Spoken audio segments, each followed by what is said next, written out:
Is Nate playing tonight? And welcome back, everybody, for episode 14 of Rime with the Frost Maiden. I am Samson Paul. I've got the party here with me. We're ready to get into another week of D&D, where we pick up on the side of the mountain. How's everyone doing tonight? Pretty good. Doing all right. Good deal. Let's see, Gavalarian, thanks for the resub, buddy. I appreciate it. I always resub my friends. Let's see, what else? Brad OG 770-2001. Thank you for the follow. I hope that is not your phone number, but I'm pretty sure that's not your phone number.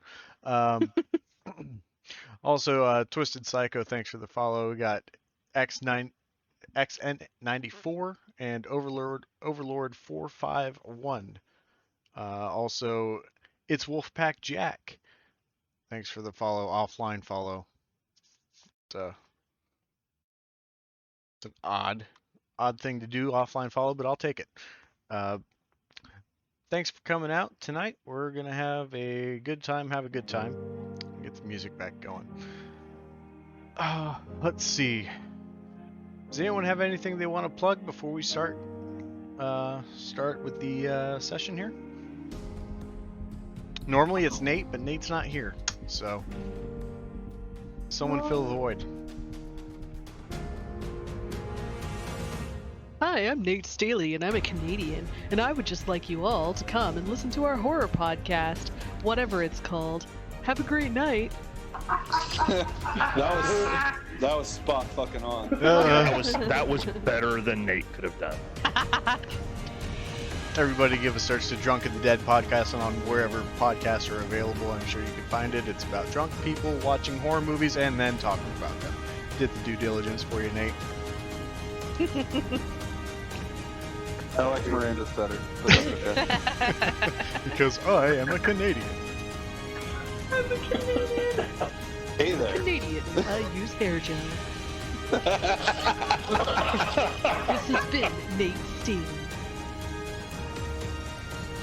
Love you, Nate. It's like Nate is still in the game with us. I kind of got taken out of that, suspension of disbelief because I believe Nate uses a moose. Oh. You know, you'd know better than me. It's your bromance. Alrighty then.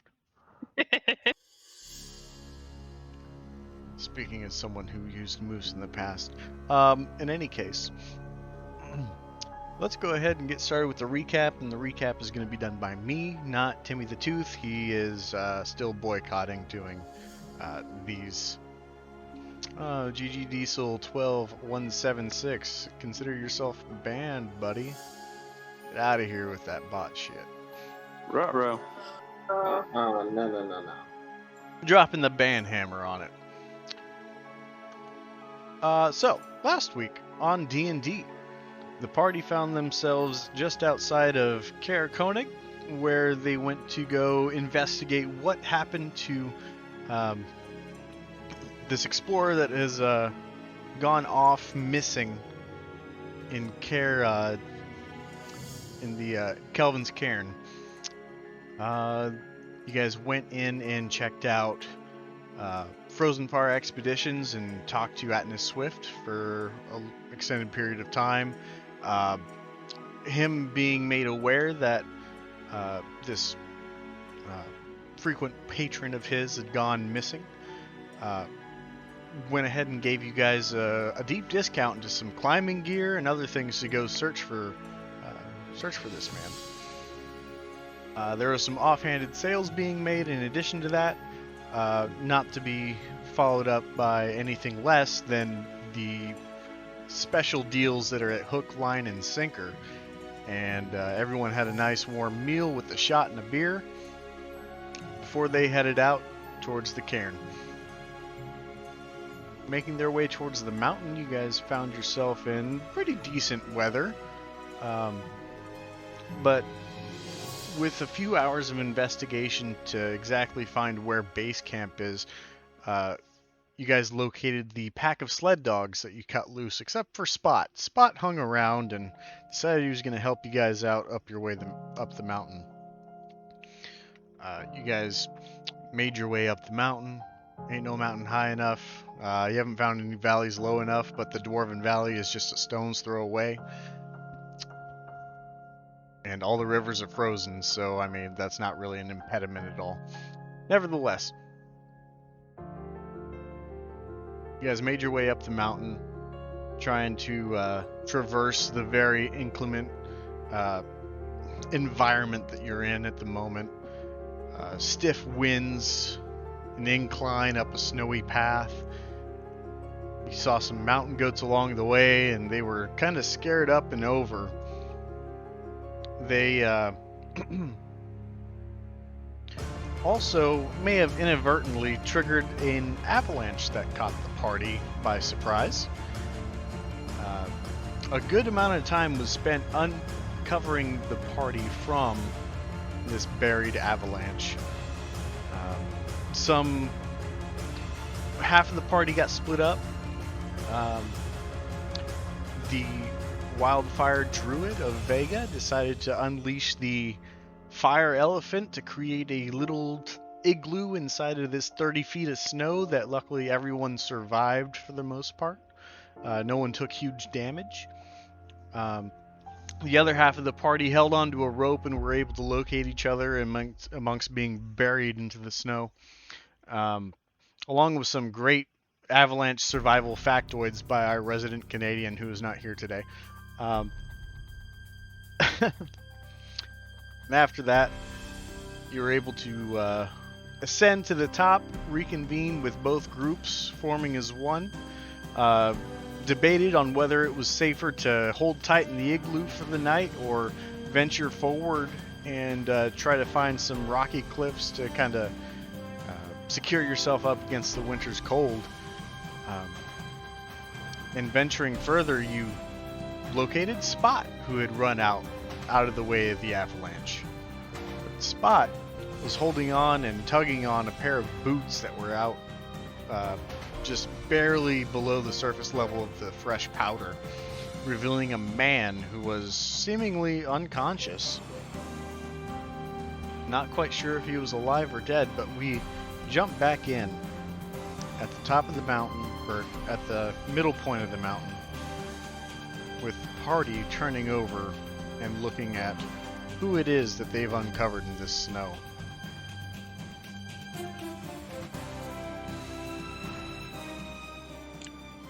And Is he alive? also, does he look like the description of what's his name? Derek? Garrett. Garrett. Something like that. Yes, he fits the description. He's a burly man with a big bushy beard. And if you would like to check if he is alive, I think Miranda said that, go ahead and make a medicine check. Okay. Can I do that as well or assist her in doing that? Either or. That's 12 total for me. Okay. I'll go ahead and roll 9.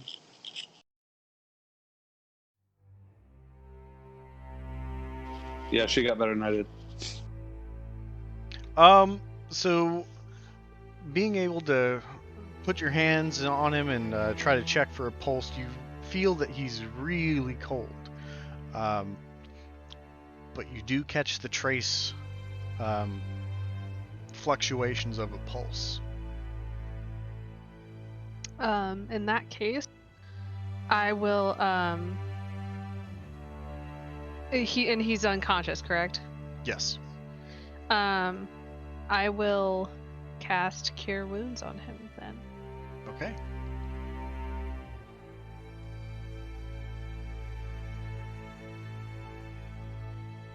And what did you heal him for?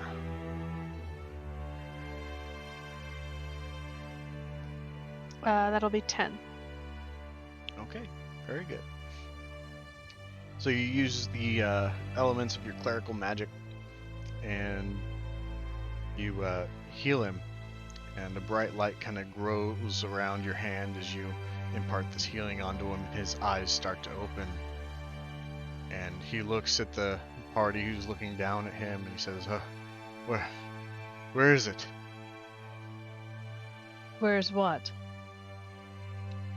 The Yeti. It ambushed us. And he's just gonna kind of look around. Is there a Yeti?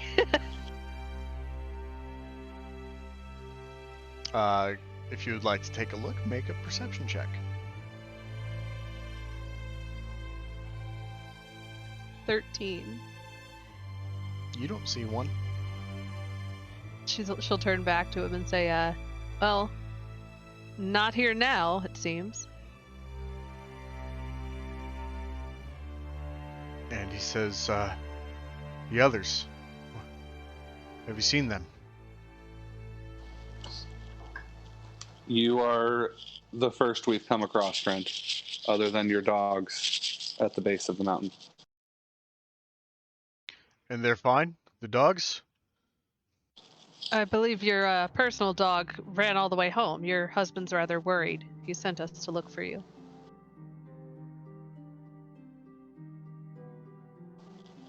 And yes, all the other dogs were fine. Actually, Spot decided to come help us in locating you. Well, yes, Spot. Good boy. And he reaches down and he pats him on the head and kind of very weakly scratches behind his ear.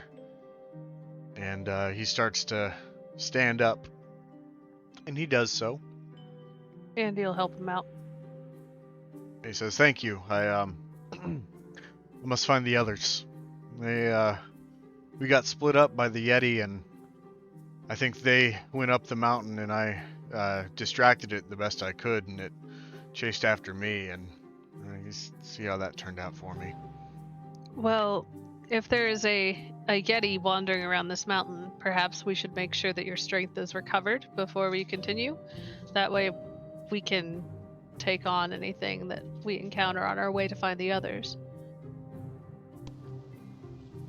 We could also use our own strength recovered as well. We just had to endure an avalanche before we came across you. So I think getting all of us as close to our top strength as we can before finding the rest of your party and possibly encountering a Yeti would be a good decision. Yes. And Leah Ponte is actually going to speak up quickly here. He's going to say, why don't we, after we take a rest and gather ourselves, how about we go ahead and escort him back to town and make sure he gets home safely while we, or you guys, continue to look for the adventurers instead. That sounds like a good idea to me. That way Garrett gets home safe, and if we find these other adventurers, we will find them and bring them back to town. That sounds good. Lysander is going to step up as well to Garrett and say, your friend Atlas Swift at Frozen Farm Expedition was really worried about you. If you go back to town, please pay him a visit. And he looks over at you and he kind of squints his eye and kind of rubs, and he seems to be a little taken aback that a metal man is talking to him, and he says, right, I'll do that. I'll pay a visit to Atlas before I get down there and head back to Targos. Very good. Before you go, how long do you think that you've been out? And he kind of looks around and he says, well, I'd say I haven't seen sun in about 16 hours, but... Well, what did the dogs say? They said 2 darks or 3 darks? And she's gonna look at sorry, Billy. Vega. Vega, thank you. It's Vega. I don't remember off the top of my head, I think it was 3. 2. My speak with animals should still be active though, so I could ask Spot if I 2 need to. darks, I believe. Sorry, you said 2? I believe it was 2. Okay, awesome. So, he says, I feel like I've been out for 2 then. That makes sense. But You're lucky you didn't freeze. if I can survive, perhaps they did too. Do you know where they might have went? Like I said, we got split up, and last I saw of them, they went up towards the top with all of their gear intact. You're looking for a halfling. She's an interesting one. And he takes the time to try to recollect, and he says, the tiefling. She's kind of unmistakable herself. She's a little mysterious, but I figure you'll only find one tiefling on this mountain. And then the Goliath, he's up here as well. What was his name? Mokingo. And what were the others' names? Yes, sorry. The halfling's name was Perilou Fishfinger. She's one of Mokingo's good friends, and I'm not sure exactly why Asterix was along with them. But nonetheless, they wanted to head up to the top of the mountain and reach the peak. And the tiefling? Asterix. Asterix. Oh. Astrix. That is fantastic.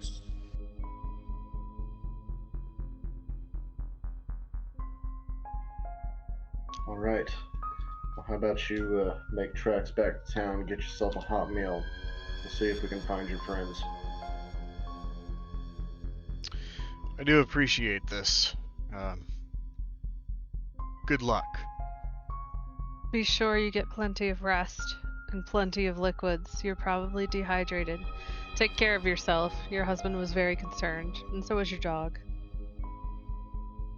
Yes, I'll go give them both a proper hello when I return back to town. Are you two ready? As Garrett looks to Leoponte and Sora, who also volunteered to escort him back to town. And Leoponte says, yes, at the ready.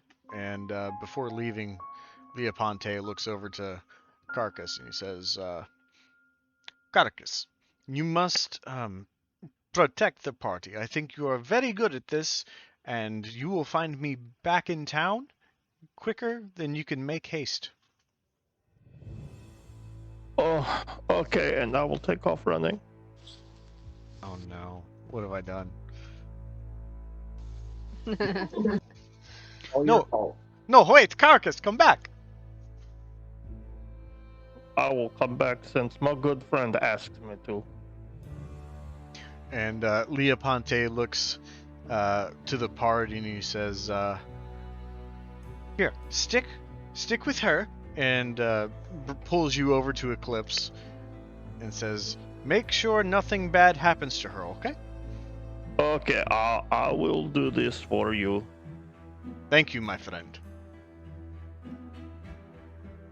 Yay! Minotaur buddy. Hi, Carcass. How are you? Oh, hello, little kitty. I will pat her on the top of the head.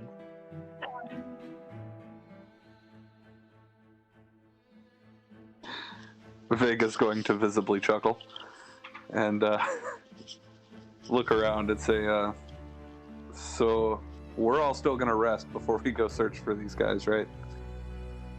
I think Yes. that would be advisable. If you want me to be able to heal you, then yes. Yeah, I'm pretty much out of spells myself, so I'm going to start setting up camp. Okay. I'll help him out. All right. Are you setting up like tents, or what exactly is going to go into the making of camp? Yeah, I guess we do have tents.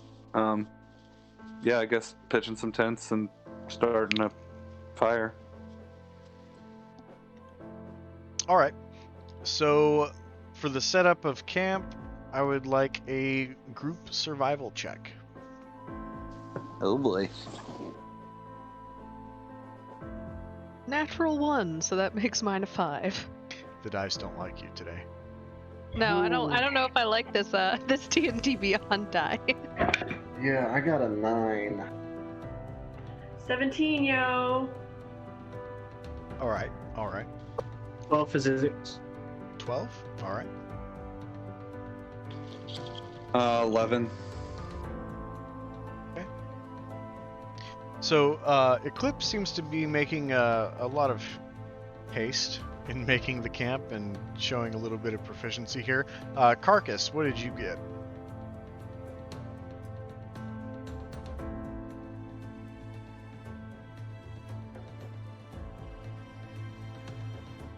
Okay, we'll come back to... Oh, there he is. I am just going to stand close to Eclipse while she works. Okay, very good.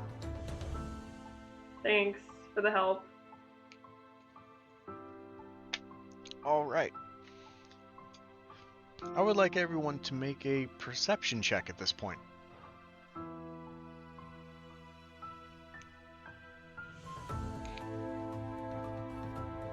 That'd be a 14. Okay. I got an 11. 19 for physics. 16 for Vega. Carcass got a 12. Okay. So... Actually, only Zizix. You notice that a few piles of snow are starting to move, and they seem to be spreading out. It makes sense as you're one of the only party members with dark vision to see this anyway.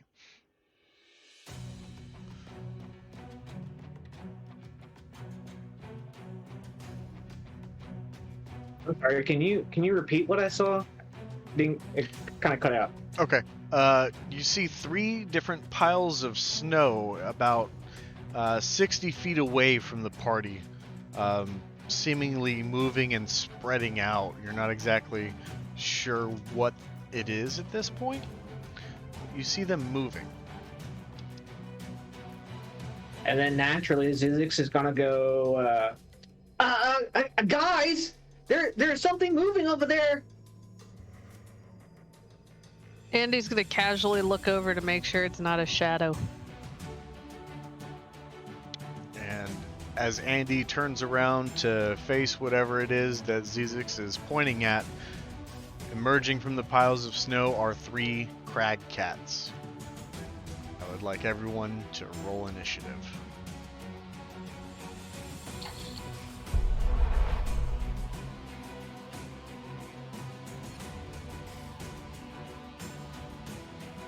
I got a 6. Okay. Look at that, I got a list here. Carcass got a 14. Let's see, Eclipse, you got a 6. C6, 15. I don't like how the game log minimizes when I go into the initiative tracker. That could change. Andy got a 6.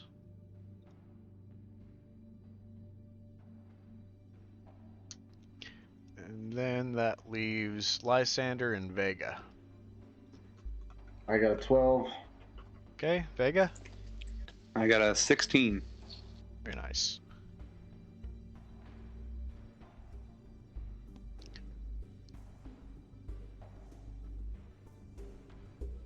And they rolled decently. So, first act is going to be one of the crag cats. This crag cat is going to run straight for Andy. Just 1 second here.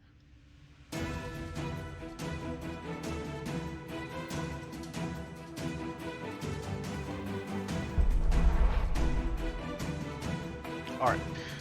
So this crag cat, as it's about 40 feet away at this point, as they were moving closer upon your discovery of them, it's going to use its pounce action. So I need a strength saving throw from Andy.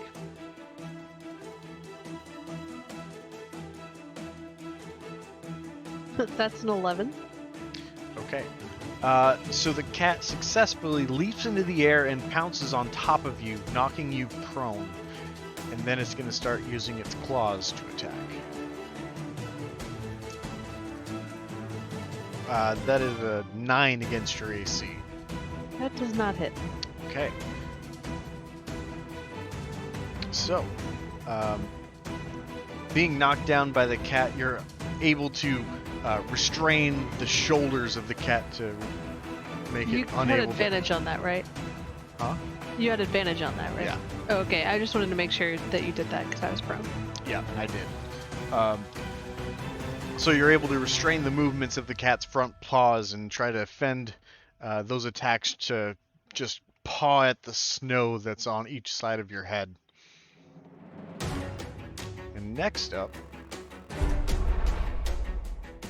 is the second crag cat. This one is targeting Zizix, who was the initial prey. Similarly to the other one, this one is also going to try and use its pounce, so I need a strength saving throw.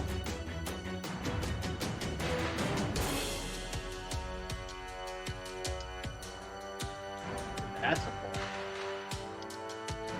four. Okay, similar story. This cat pounces on top of you and you are knocked prone as it tries to attack. That's going to be an 18 to hit. Miss. It is a miss.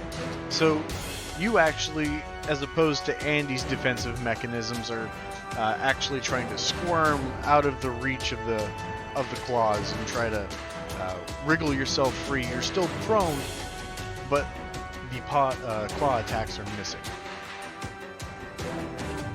And that brings us to the third cat, who gets to act first. This cat is going to try and help one of its companions, and it's going to go towards Andy. Now, it's not going to use its pounce action as you're already knocked prone, but it will try and take a chunk out of you with a bite.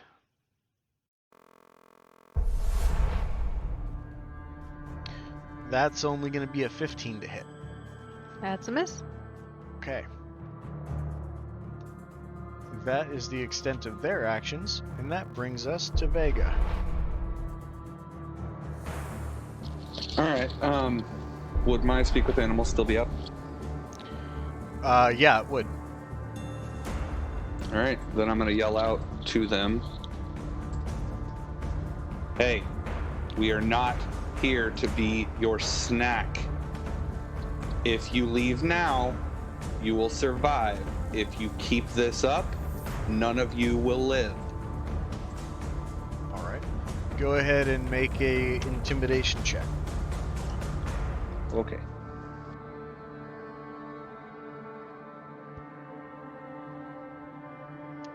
That would be a 17. Okay. So the one that is singled out on Zizix looks up at you and looks to its compatriots and says, we are outnumbered, we need to go. And that cat starts to take off and run down the mountain. The other two seem determined, as they, at the moment, have Andy outnumbered. Alright, well then I will go up to one of them and attack the fuck out of it. Yeah, I'll swing at it with my scimitar. Okay, roll to attack.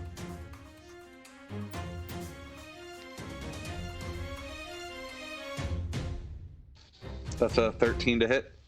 A 13 will just hit. Yes. Okay.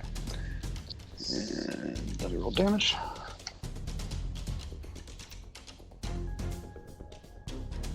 That is 7 damage. Very nice. You swing with your scimitar and you get a nice solid blow on the side of this crag cat, and you see the blood start to stain its white fur. Anything else? Yeah, I'll go ahead and use my other attack with my dagger. Okay, roll to attack.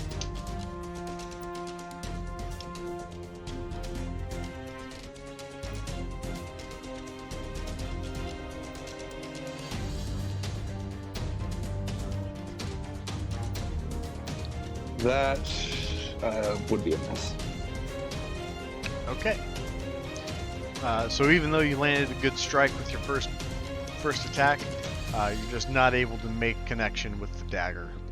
Anything else? I'll just glare at him and say, I said fucking leave. Okay. That brings us to Zizix.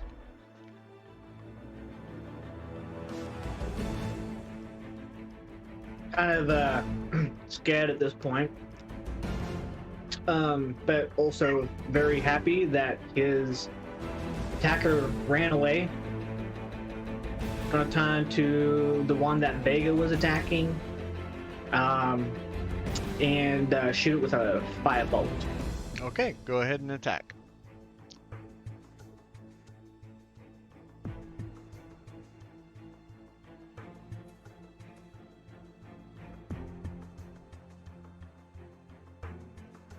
That's an 11. An 11 will miss, unfortunately.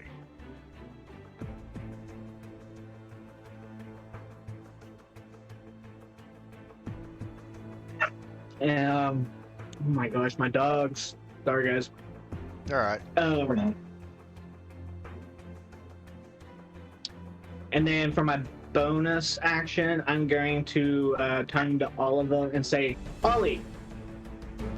And just kind of like click. And then like with my tongue. And he's going to attack the same cat. Okay. Go ahead and roll for his attack.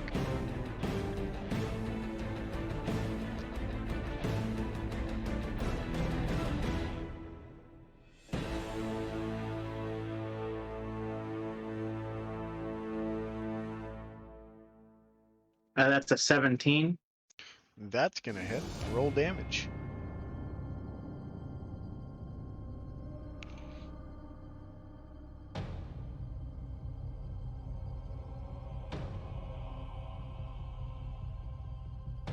That would be 3 force damage. 3 force damage. And as he hits him with his force attack, he's just gonna start growling pretty aggressively. Okay. Very good. And you see that the crag cat now has eyes on Oliver.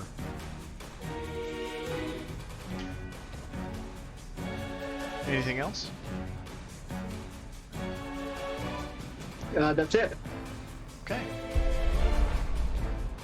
Next up will be Carcass. Oh, okay. I would like to run at one of them and try and hit it with my great axe. Okay. Roll to attack. That is a 25. That absolutely is going to hit.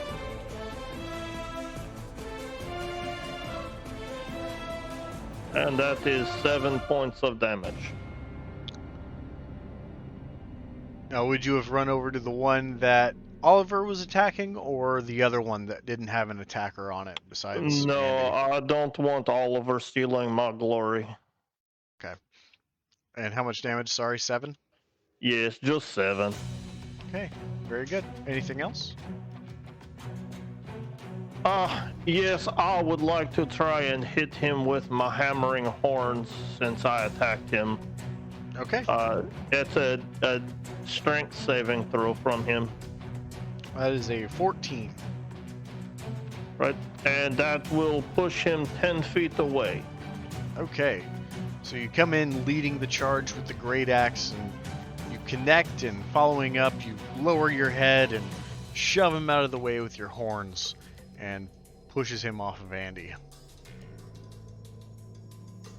That is all I can do. All right. Next up is Lysander.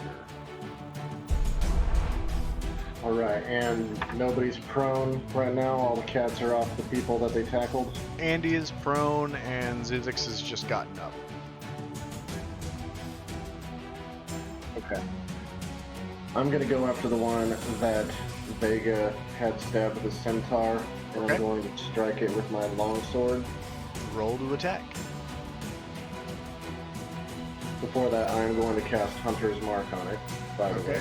Good catch.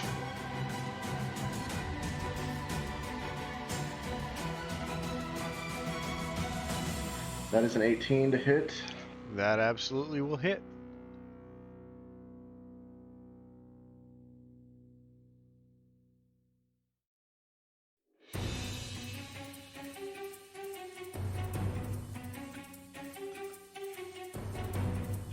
All right.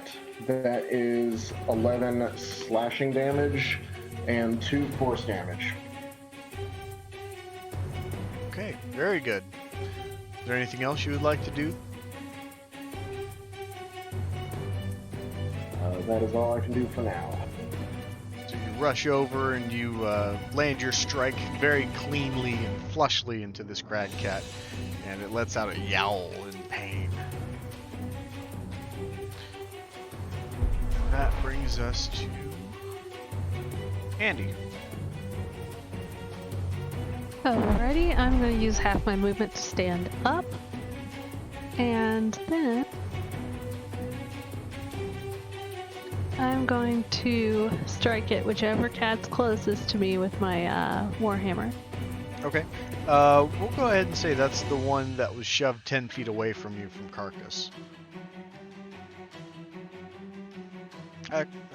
Actually, no, because the other one that was on Zizix is gone, so it would be the other one that Lysander just attacked. Sorry. Okay, that's a 19 to hit. That will hit.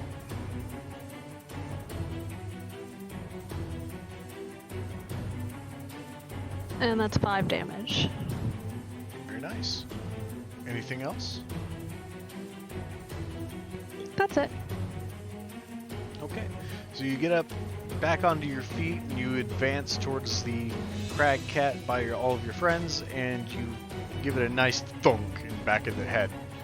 And it goes down to the ground and then starts to inch its way back up and gets back to all fours. And that brings us to Eclipse. Okay. I would like to go to the one that Andy just hit Okay. and also strike it with my quarterstaff. All right. Roll to attack.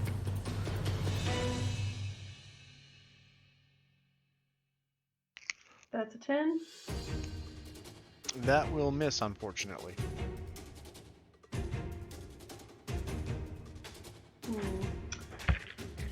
Wheel. Then for my bonus action, I'll take a flurry of blows to its face. Okay, so using a key point and making 2 unarmed strikes. So go ahead and make your attack roll.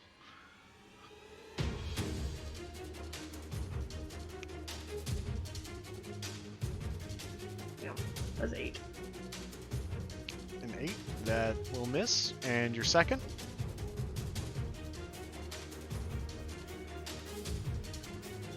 21! Yay! 21 will hit.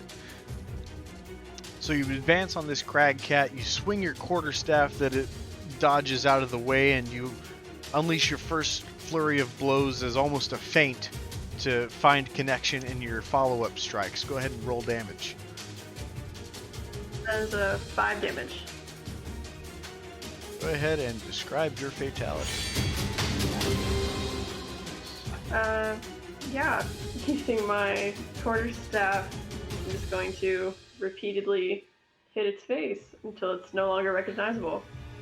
You knock it out into the point of unconsciousness and start continuing to pound your fist into this crag cat before it is completely limp.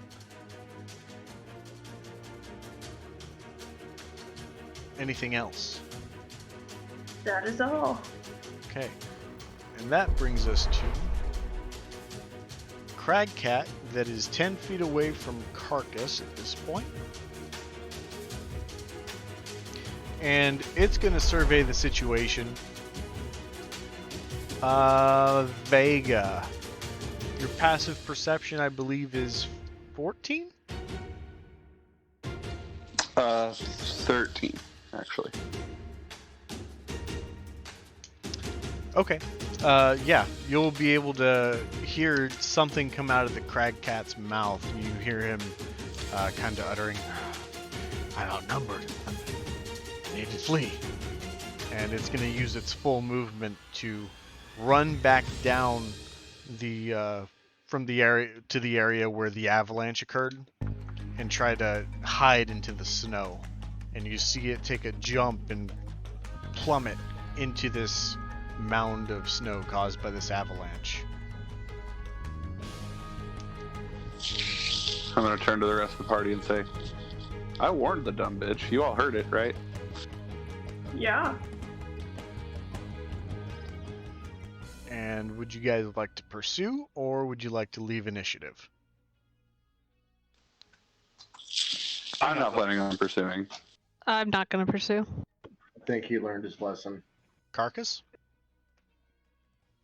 No, I'm going to look and see what the little kitty is going to do.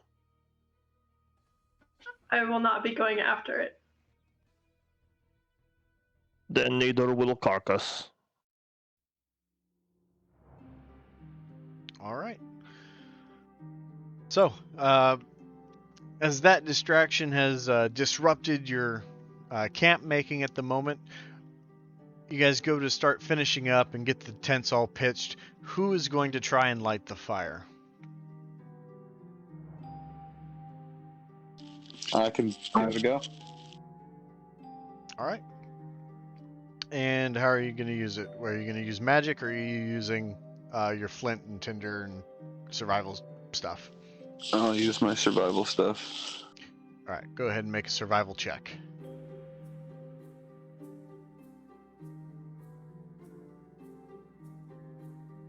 That's a 19. You do a very good job in creating a nice campfire that has plenty of oxygen getting to it to burn, and you guys have a stable fire for the night, so it seems.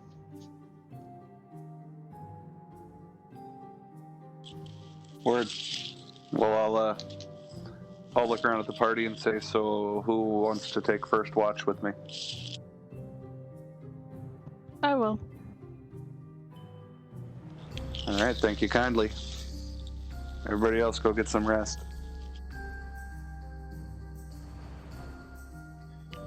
And I will do just that and sit cross-legged and go into my sentry's rest. Okay. Everyone else is heading to a tent, I suppose? Yep. All right. Yeah, and Zizix is gonna make sure that Ollie is aware that he is his guard dog, and if anyone comes near them, to stop barking loud. Okay, very good. So, the first watch is set. What would you guys like to do during your watches?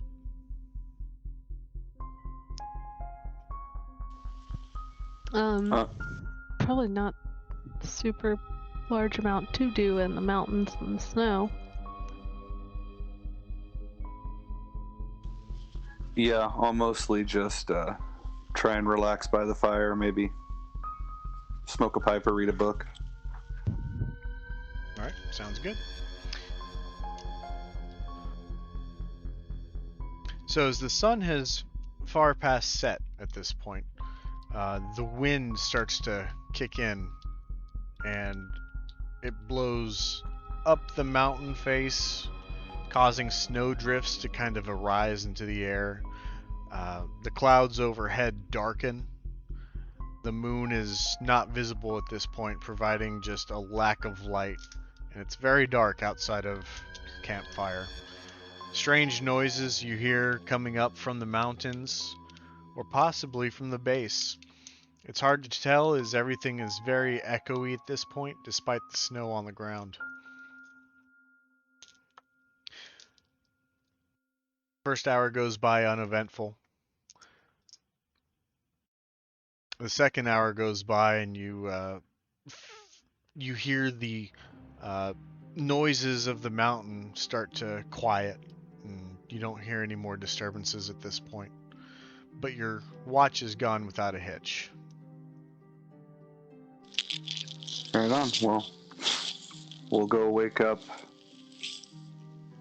I suppose, Zizix and Lysander for second watch. Sure. And as you approach the tent, Ollie starts roof, roof, roof. Zizix will startle awake. Who's there? I'll put my hand up. Ollie, I'm your friend. Zizix, your dog's barking at me. It's time for your watch, bud. Okay, Ollie, he's okay, I guess. And Ollie Thank you. kind of sits at attention and watches and kind of eyes Vega a little bit more closely, but doesn't seem to be on guard so much.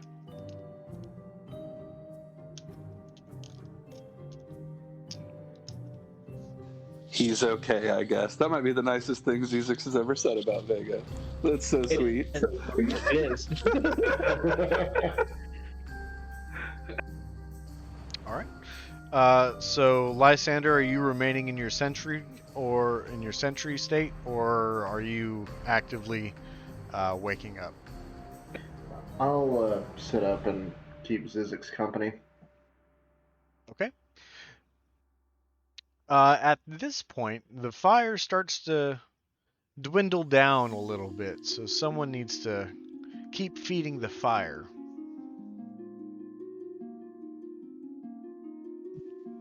I'll try to keep it alive.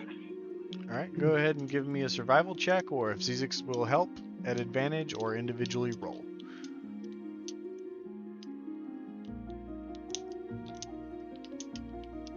I mean, so is there like any kind of woodland around at all? Yeah, there's definitely trees around and kind of wet kindling that has smoked a lot once you put it onto the fire initially, but it burns. Zizix is gonna command Ollie to go fetch some sticks. Oh yeah, he'll get right to it. Go ahead and make a survival check for that. I rolled a 12. As a nat 20. Yeah, Even so better. Ollie does great going to fetch sticks. Just all the sticks you could ever want, he's got them. And Lysander, you're able to keep the fire going, though you see that there is a potential problem with the wind cutting up as it is right now, and almost dousing the fire in a sense with the snow drifts that are being blown towards it. I will try to create a windbreaker with my body wherever I can, just to keep the fire from going out. Okay, easy enough. You guys like to do anything during your watch? Zizix is going to kind of get his bag and pull out the vial, and he's gonna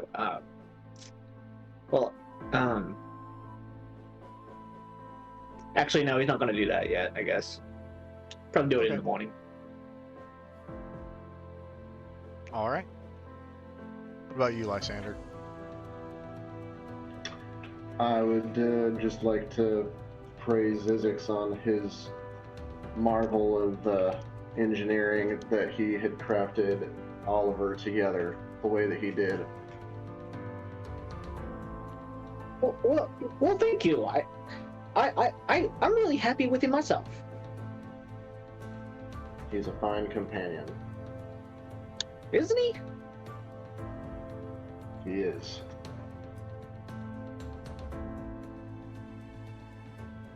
All right. And you know what? I think he can do a lot more than what we've seen so far. Really? Like what? Oh, I don't know. I just suspect that he can do much more. Interesting. I mean, did you see him like do that little kind of attack earlier? Like, I don't know if you saw that, but that, I mean, it wasn't that he bit the crab cat, but he like shot a blast of air and hurt it. I don't know what that was. Yeah. I'm not sure what that was either. Certainly not something that I could. But it was really cool though, right? Indeed. It was very cool. I may be commissioning you not too long in the future to help upgrade some weapons for me. Possibly add more body armor. Well, okay, we'll see what we can do. Indeed. All right. And your watch goes by very quietly. The silence of the night has continued to set in. The clouds overhead still maintain a very deep darkness on this mountain. Who would you like to wake up for their watch? I guess Eclipse and Carcass. Okay. So Eclipse and Carcass, you're both awoken by Lysander and Zizix, and told that it's your turn. Yeah, we'll go out and sit and, shoot the breeze. Yes, I will go out and sit with the kitty, and because I have heard my good friend Pointy do it so often, I will try and tell her stories of his and I adventures.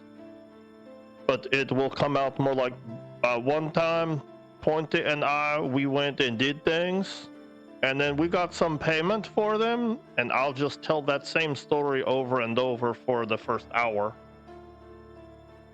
God. Eclipse will try very hard to not fall asleep.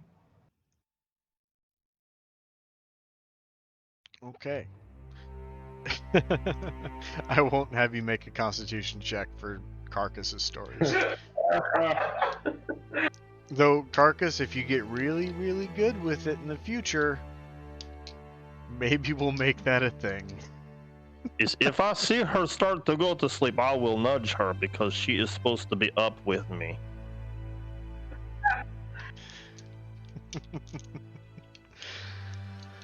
Oh, alright. Can I get perception checks from both of you, unless Carcass is too enthralled in telling his stories to really pay attention to what's going on around him? For the first hour I am, but after that I will kind of trail off. Okay. This would have happened in the first hour.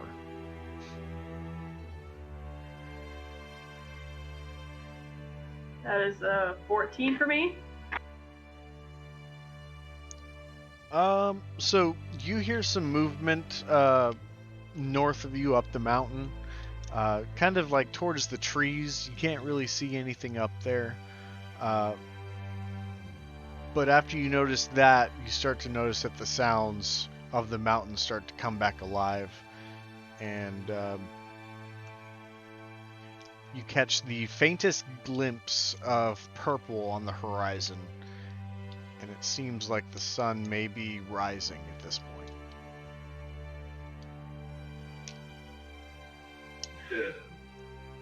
Eclipse is, she's gonna nudge Carcass, and she's gonna point at the sky, and she's gonna say, Carcass, do you know what that is?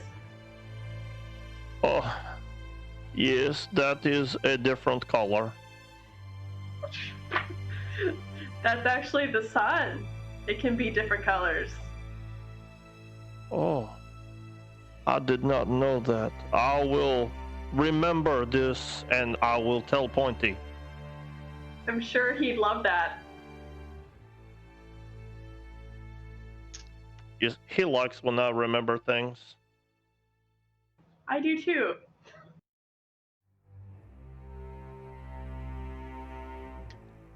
All right. And with that, your watch is over, and everyone has gotten at least 6 hours of rest. 7 hours, I think. What would you guys like to do?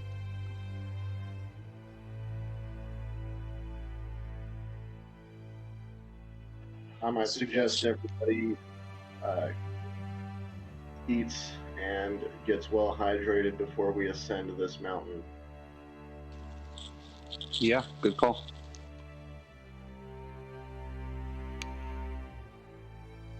So the fire has been able to stay strong through the last leg of the watch, but it requires a little bit of tending now, so whoever would like to tend to the fire, make a survival check. I can do that. Go right ahead.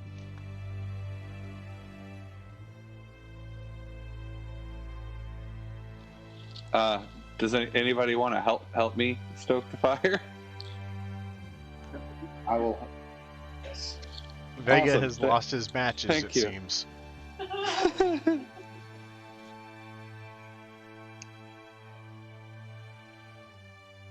All right. Well, once I got the assistance, that was a 14. Okay, very good. You're able to rekindle the fire, and it returns back to its optimal heat. What are you guys preparing for food? I remind everyone there's a dead crab cat. Yeah, I was about to say if nobody has anything better on them, then I was just going to suggest we cook that.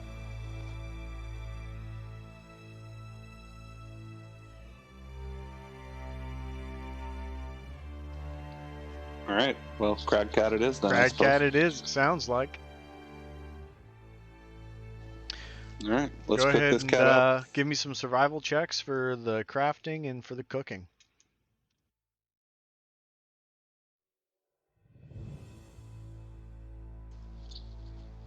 I got an 11. Okay. You catch a few small bones in some of the meat that you kind of pass over, but nobody's really noticed it yet until they go to eat it.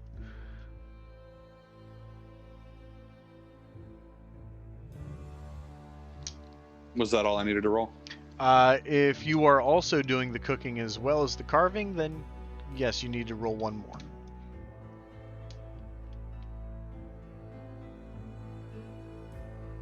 That's 16. So with that, you actually are able to sufficiently cook all of the crag cat meat and divvy it up to the party. At which point, Eclipse is going to bite directly into a bone that had been Ow! overlooked. God. What did you do? Ow, what? You're a cat. You can't eat meat off of a bone? I'm gonna make an up yours gesture. Alright. Andy's Sorry, just going guys, to I've never smirk and then carved chew a bit more crab cat gently. before. Alright, noted. What did you say, Billy? Sorry. I just said, sorry, guys. I've never carved crag cat before. You might have to eat around a bit of bone.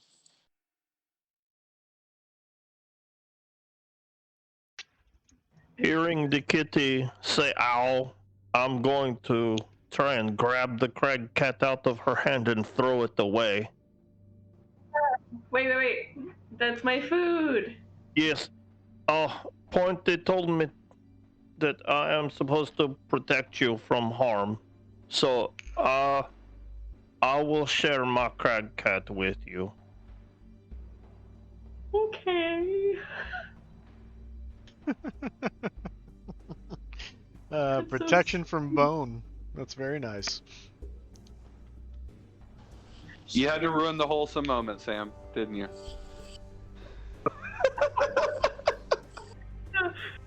Eclipse is just gonna sit in her box and like quietly nibble on her piece that Carcass gave her.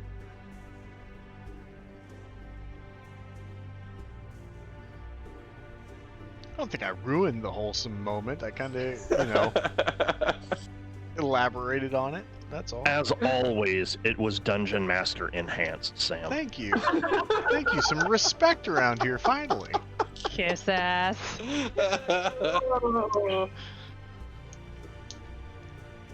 Alright. So, with that, you guys are ready to rock and roll, and you look up towards the mountain on the path that you need to venture forth and pack up camp, return everything into their bags, and start to head out, I assume. Before we did that, Zizix, while eating, he's gonna take out a vial and make a potion. Okay, go ahead and make your rolls for that.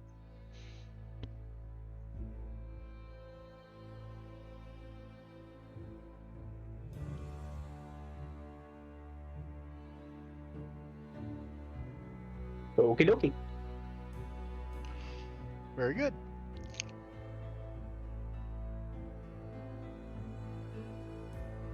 So, traveling ahead, you guys pass through this small, little treed area, kind of up against the rock face on the left-hand side. You see the path starts to turn to the left just slightly. And with observation, as you start to approach, you see that the path has significantly narrowed. You see that the walkway ahead is quite narrow, and it's covered in snow, and you see ice up alongside the rock face that you would be clinging to. It looks like as if the wind had been pushing the snow up against this rock face and just laminating the rock wall with ice is what you're gathering. What would you guys like to do? I would remind everybody of the climbing packs that we bought from Frozen Foreign Expedition, and I think that it now would be a good time to take out those pythons and smash them into the rock face to keep us from falling.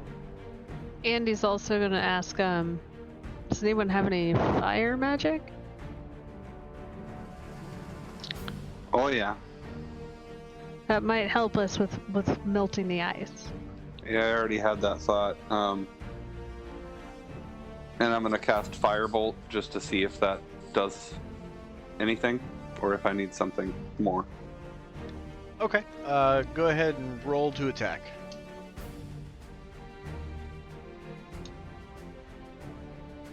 Nat 20 plus 5. Oh yeah. So you fire on a point, and it's a little bit bigger than what your normal impact radius looks like. And you see that the ice on the rock face has immediately dissolved, and you see these little icicles start to bleed down and refreeze in the surrounding area. Okay, how big of an area did that clear? It's probably about a 2-foot radius, 2.5 foot or so. Okay. I'll just keep doing that until a decent amount of the area is uncovered. So on this climb, it looks like there is about 600 feet of this very narrow pathway that you have to traverse. Ah. Okay, then maybe not.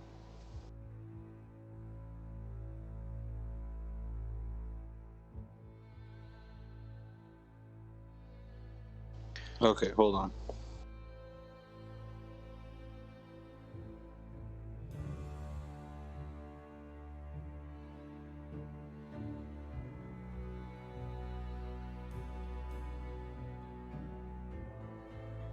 Well, you know what? I'm just gonna summon my wildfire spirit and see if he can walk up and just kind of like hug the wall until the ice melts and keep moving. Okay. So you summon your fire elephant, and it starts to move up along the ledge of this very narrow path. I'm gonna have it make a dexterity check. Okay, let me see if I have stats for it.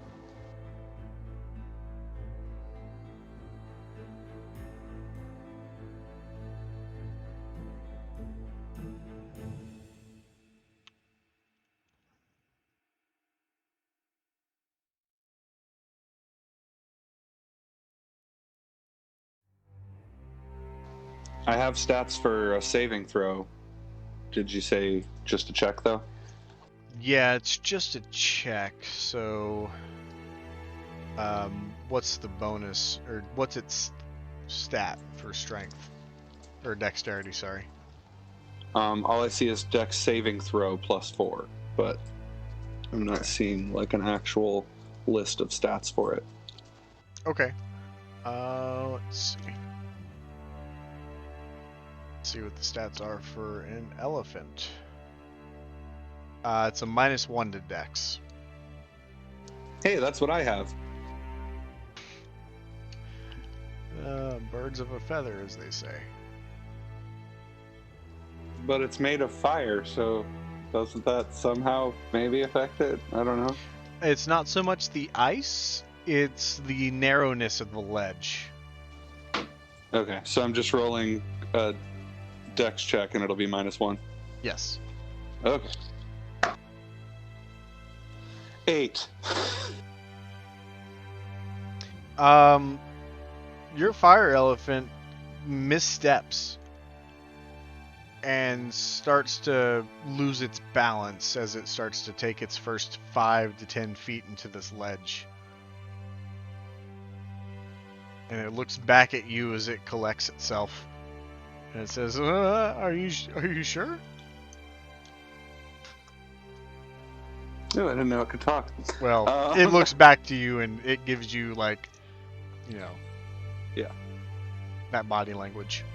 Right.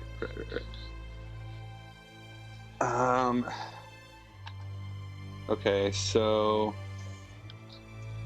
looking at how big it is versus how big the path is, how much success do I think it'll have? You see that it's very hard for a 4-legged animal to put one foot in front of the other, especially with how large it is. Okay, 1 second, let me read something.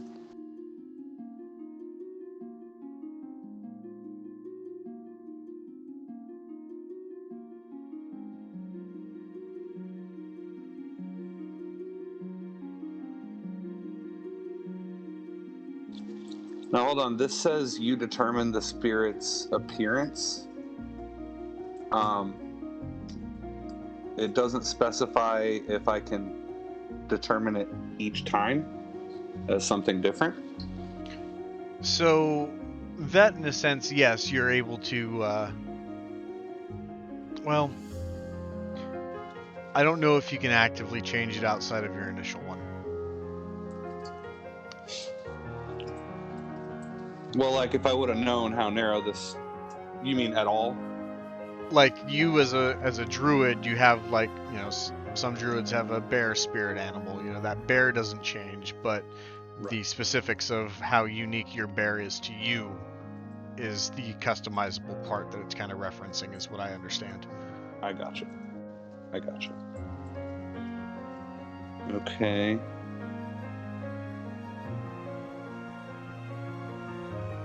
Well, I'm gonna have it cast Flame Seed then, since I already summoned it anyways and wasted a wild shape. And see if that does better than the Firebolt did. And what's the range on it? 30 feet. Okay. So the Flame Seed does have a little bit of a better area of effect when you go to cast it. But it can only reach out to 30 feet, so it's got quite a ways away of ledge to move through.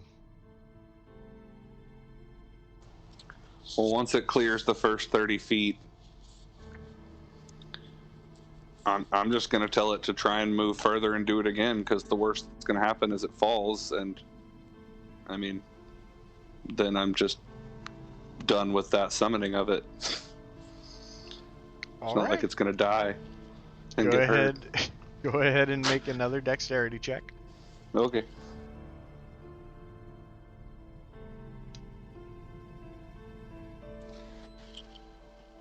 All right. Now, last time, I know I did pretty bad, but this time, I got a 6. And this time, it stumbles pretty hard as it goes out further, and nearly falls off, but saves itself just barely. And you see that its trunk is very rapidly trying to grasp at something on the wall before it stabilizes once more. But it gets about 10 feet out. All right, well, I'll have it clear the next 10 feet of the wall, I guess. Okay. And it does so, and as it goes to cast its furthest reaching area of Flame Seed, go ahead and give me another dexterity check. Okay, that is a 10. And this elephant moves out further, and rocks start to slide from its feet that are being carefully placed one after another. And then from the heat behind it, a large chunk of snow falls and emplaces itself between where it expected its foot to be set and its actual foot. And it falls off the cliff.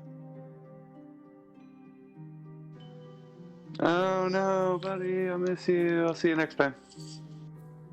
And you look down and you see exactly how far this fall actually is. It looks pretty far. Hooray. Alright, well, so it cleared about like 60 feet, right? About that, or about 50, I'd say. Okay, and you said there was about 600? Yes. Jesus Christ. About a Okay. football field, 2 football fields. That's about right. Alright, well, I'm gonna look back at the rest of the party and be like, alright, well, now what?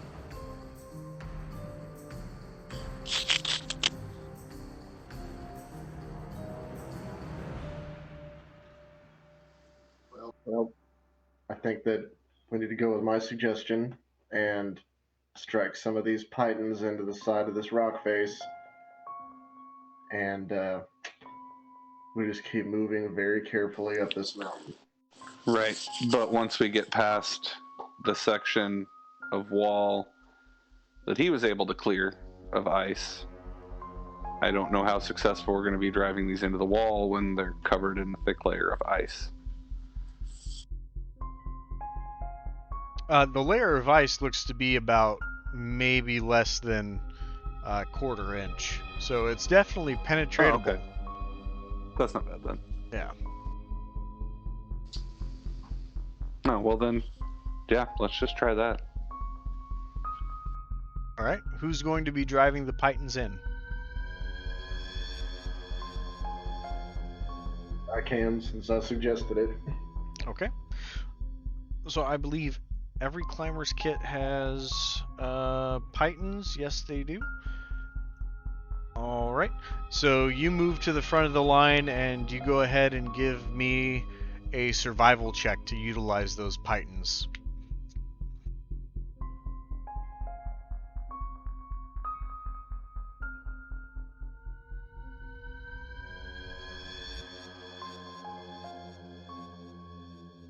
That is 13. Okay. And that is enough to securely place these basically rods and drive them into crevices of the rock and getting them to stay firm. And you get the first 5 feet done, and you move on to the next 5 feet. And you go on and you do about 25 feet of it that way. And you check it out, and you start to motion for others to come along, but before they follow along, I need you to make a strength check.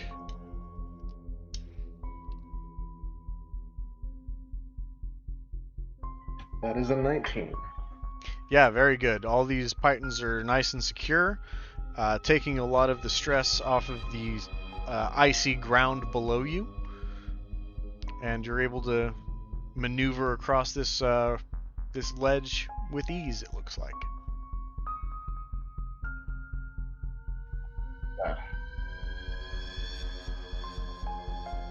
Because, yeah, it comes with...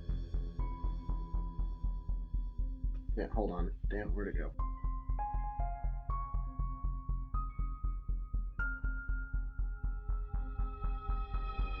Yeah, it comes with special Pythons, as opposed to just regular Pythons. Boot tips, gloves, and a harness. So I guess I'm going to put those boot tips on for if, we come up on any rocky or any more icy ledges that we need to climb up. Okay. So you've got the tipped boots on. Yeah, I would say everybody should probably do that. All right. So everyone goes to put on their spiky boots.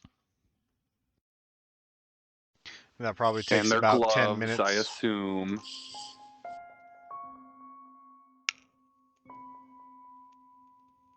Yeah.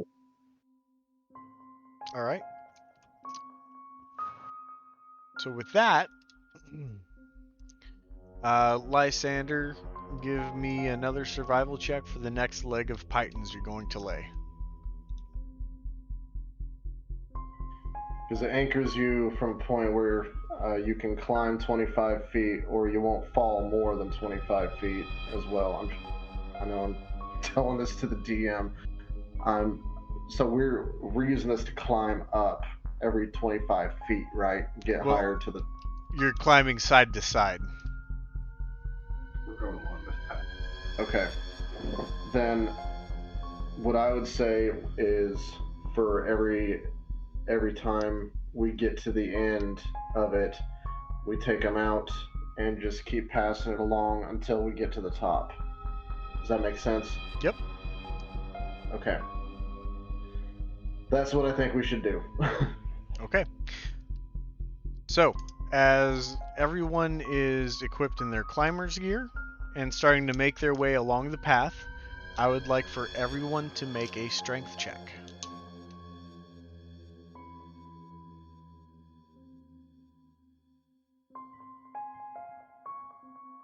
I got a 17. 18. Okay.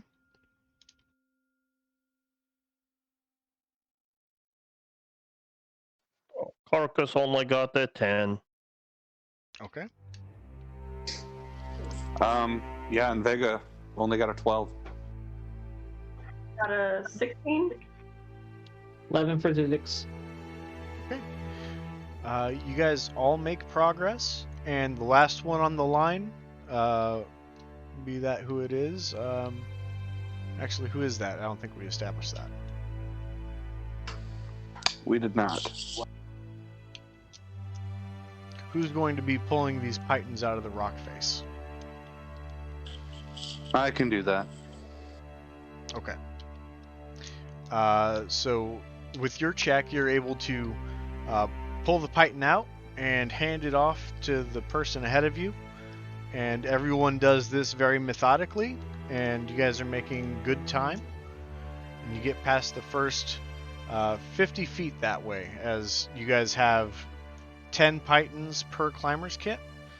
And you only have utilized the first kit so far. You haven't lost any, but are able to cover 50 feet.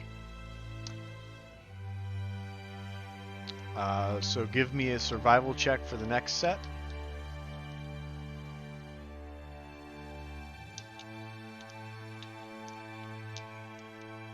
That is 13. Okay, very good. You're able to insert these into the appropriate crevices that you need to, and you extend yourself another 50 feet. Everyone continues along the path just fine. So at 150 feet, give me one more survival check.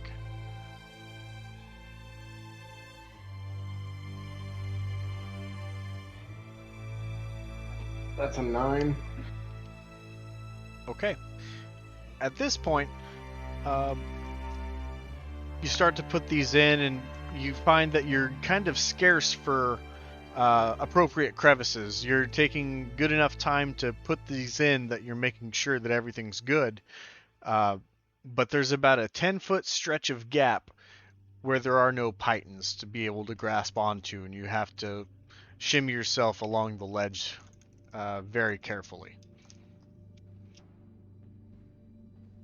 Okay. This is actually making me nervous. With that, You're nervous. Like above table nervous. with that, I would like everyone to make another strength check.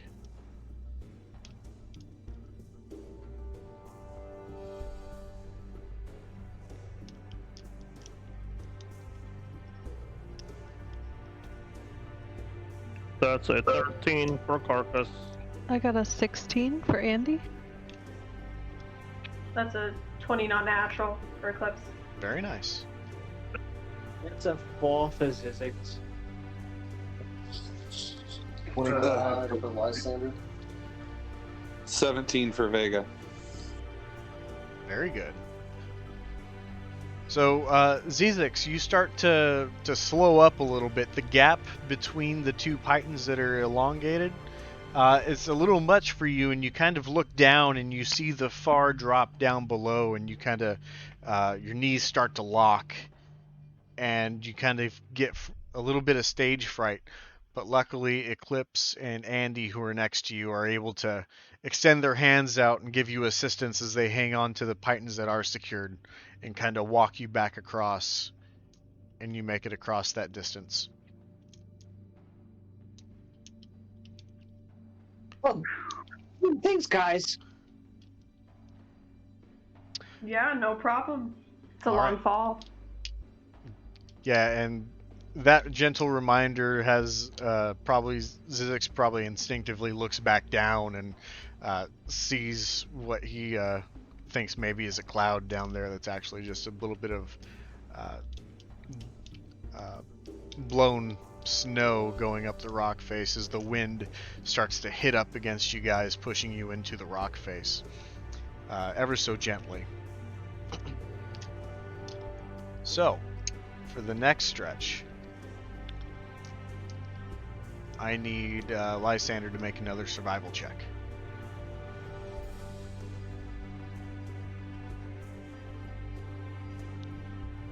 $17. 17.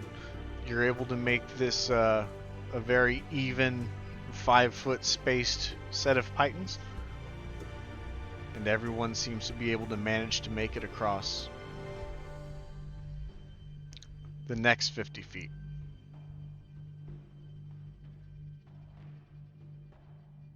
Survival check.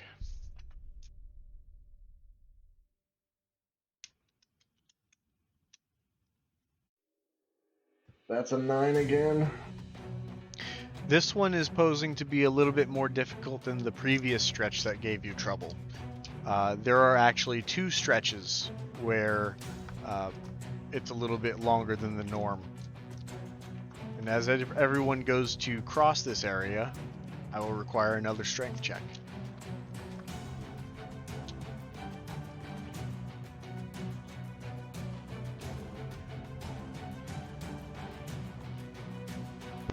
And I got a natural 20, so 22. Very nice. I got a 17. Okay. You what? 16 for Zizix. Nice. Carcass only got the 7. Okay. Ooh, 13 for Vega. I got a nat 1. Oh no. So, Lysander, you start to maneuver across, and as everyone else seems to be making their way across, Carcass has a little bit of trouble as well. However, you make it across just fine, Lysander, up until the point where you're hanging on to the last python, and someone hands you the python that had been extracted at the rear. And you start to lose your balance. The person directly behind you, who I don't think we have named, could be Carcass.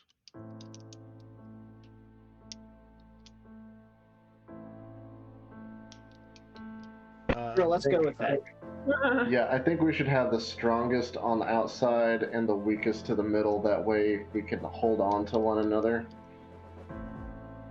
Sorry, I did not establish. You're good. We established that Eclipse and Andy were next to Zizix, and then Carcass is either in front of that group or behind that group, because Vega is at the end. Yes. We're going to say he's in front of Eclipse leading the way, actually. I think that would make the most sense for what Carcass's MO is with Eclipse to protect her. Okay. So Carcass, please make a dexterity check to try to support Lysander from falling off this cliff. That is only a 10. That is just enough to be able to throw your arm out and brace Lysander just enough to get his stabilization back.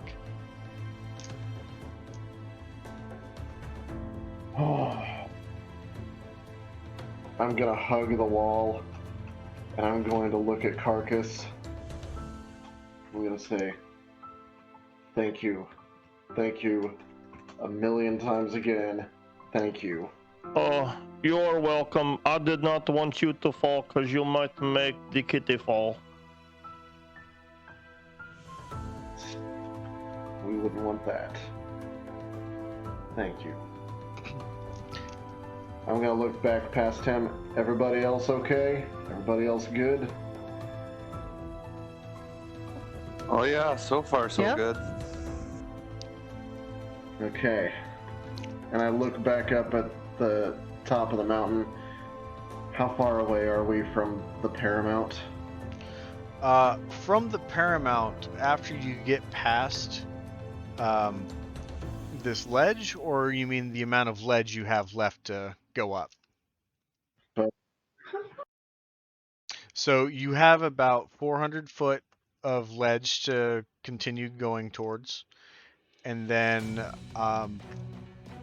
you can't tell the exact path from down below, but you would surmise that you're a little more than halfway to the top.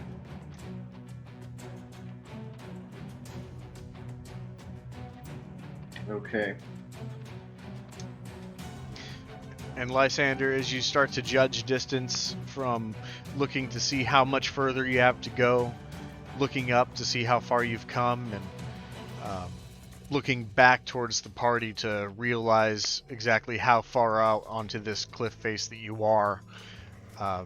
You see that there's no real good place to settle down and rest except for on this cliffside, and you might feel a little shaken with having this near falling experience, but you find the wherewithal to continue on and press forward. Yeah, I've got a Chardolin will. That Not a is skill will. very accurate. So, Do we want to? Sorry, go ahead. no, you're fine. Go ahead. I'm gonna ask everybody, how confident are we feeling about moving forward? I mean, well, that was confident in moving backwards. Yeah, agreed. Not as confident. About as confident. Oh. Because maybe I turn to Vega. You think if you were to turn into a billy goat, you might be able to scale the top of this mountain in a pretty short time? I mean, I would think so. As I above table ask the DM if that's true. Your only restraints at this point would be backtracking back towards where the avalanche was and trying to surmise a path to get where those other goats were and getting up along that top rock face.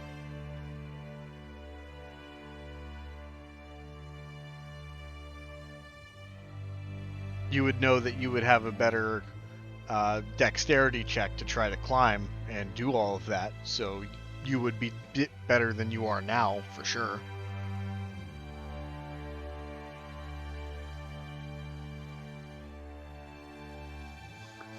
I mean, I think I'd have better chances, but right now we're already almost halfway out onto this ledge, so we either need to go 200 feet back if I'm going to try that, or we need to go 400 feet forward and then reassess where we're at there.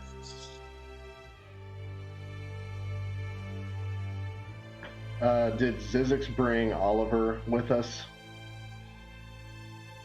He flies. How far up can he fly from here? I mean, he just like normal. Yeah. But for me to connect him, he has to be within 120 feet.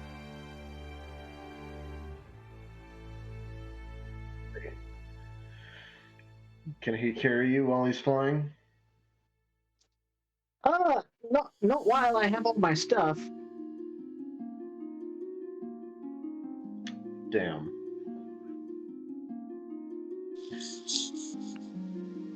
Well, why don't Zizix, why don't you have him fly ahead? Can he communicate with you? Not yet. Not telepathically. Right, and he doesn't speak. Does he bark? He barks. His barks I do. So theoretically, if I cast Speak with Animals, I could speak with him? I wouldn't really say he's an animal. More of a construct. Yeah, I'm not clear on this. I don't know if that would work or not.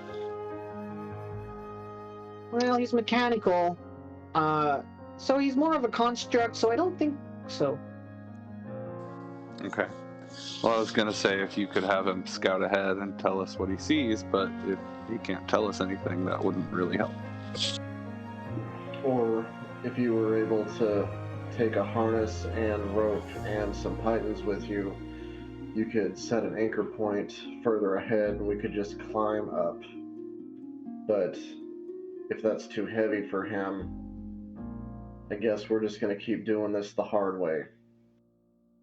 Yeah, I even just by myself, that's pushing some weight. So he's still, he's a small guy. Unless he's capable of driving pythons into the side of the cliff face. That would be surprising. I mean, he probably could, but would you really trust it?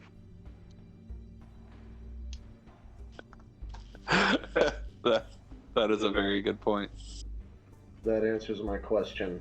Let's keep moving forward. All right. Go ahead and make a survival check for the next stretch of 50 feet.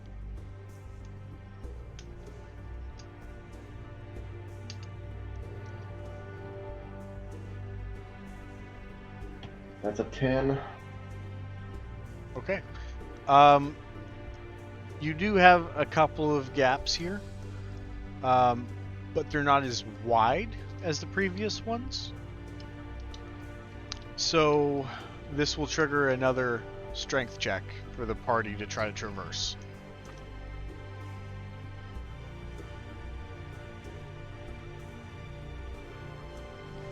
Andy has a 5. Vega has a 15. 14. 14. Carcass has 24. Physics with the 14. And Vega, did you say yours? I did. Now I don't remember what it was. Oh, yeah, I do. It was 15. That's right. Okay. So you guys are all able to make it across this stretch of 50 feet. Andy has a little bit of trouble, but Zizix and Oliver and Eclipse are able to assist her and making sure that she can make it across just fine. The benefit of being in middle of the pack. So, you're halfway there.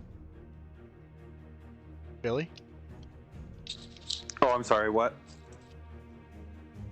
Living on a prayer, man. Said you're halfway there. I thought for sure you were going to capitalize on that. But I would have. I was zoned. nevertheless, that's all right. Christ. Yeah. Lysander, Yeah. once more.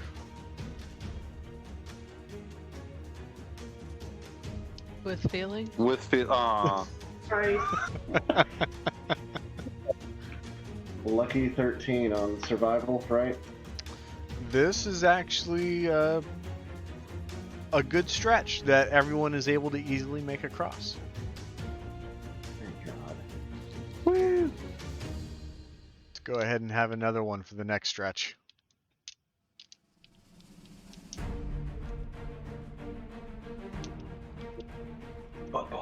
That was a nat 1 Oh on my god. survival. This next stretch seems almost impossible to find a point where everyone is going to be able to utilize these pythons. Zizix would be out of reach of a lot of them, and they're almost unusable to the point to where you stab into the crevices of this rock face, but they bust some rock loose and they become unusable. You actually lose 3 pythons in this process.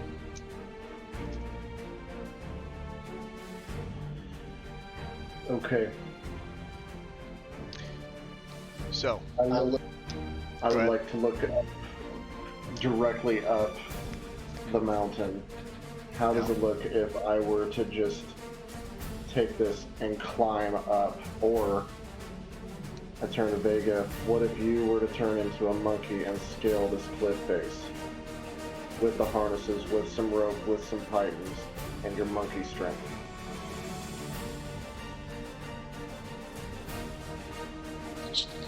I mean, I could try. Because moving forward like this, I'm not sure that we can get past it. And at this point, I need everyone to make a strength check.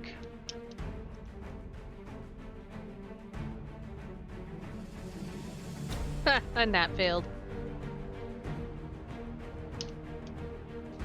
I got that 24 again. I got a 21. 17. I got a 5. Zizix got a 3. Okay. At this point, you guys have been scaling this ledge for quite a while now. You've been at this for over 45 minutes, close to an hour, trying to shimmy along this icy rock face. Eclipse, you got a it was 5. 5. I think Andy did as well, and then Zizix. Oh, I nat failed. I got a 3. Sorry, Zizix cut out. Got a 3. Okay. You three, in the time that it takes to hold these pythons to stay stabilized before Lysander's able to try to find the next path forward, you actually gain 1 point of exhaustion.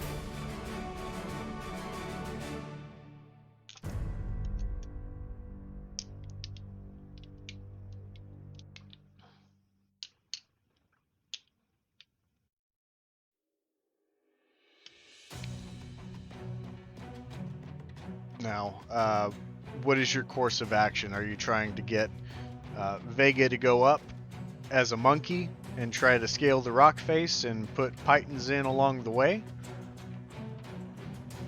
Or are you to continue forward for the last 200 feet? 200 feet away. 200, yep. Is there, I know that there's not really a place that we can rest, but can we at least lean against the rock and let those who need to rest just stay here and catch their breath? Yeah, so in addition to these people getting a point of exhaustion, another side effect of not making this throw is that you kind of squander about an hour worth of time. So you have about that much time to get everyone back squared away and able to continue moving forward if that's your choice of course of action.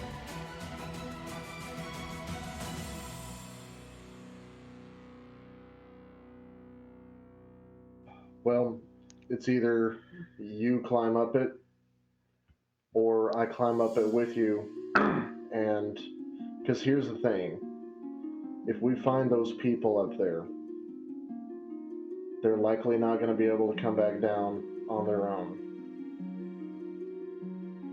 They're going to need help. And if we're tired, there's no way that we're going to be able to help them.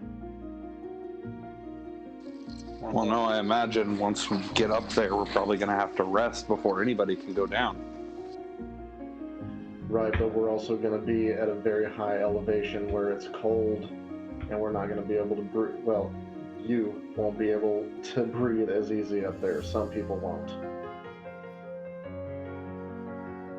It's not going to bother me any, but if I can scale it up there, and if you were to, and I could be right behind you, we can take up some harnesses, leave the rest of the party down here.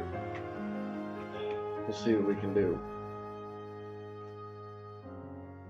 Make sure everybody stays anchored and safe. And we go up and try to bring him down. But a monkey would be able to utilize tools. You have small fingers and hands and feet.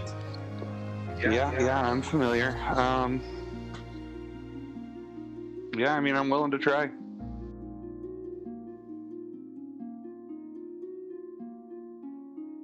Okay.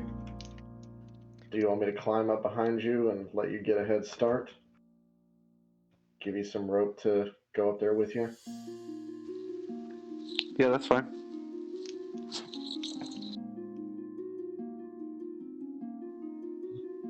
Any other ideas from anybody else as I turn to the rest of the party?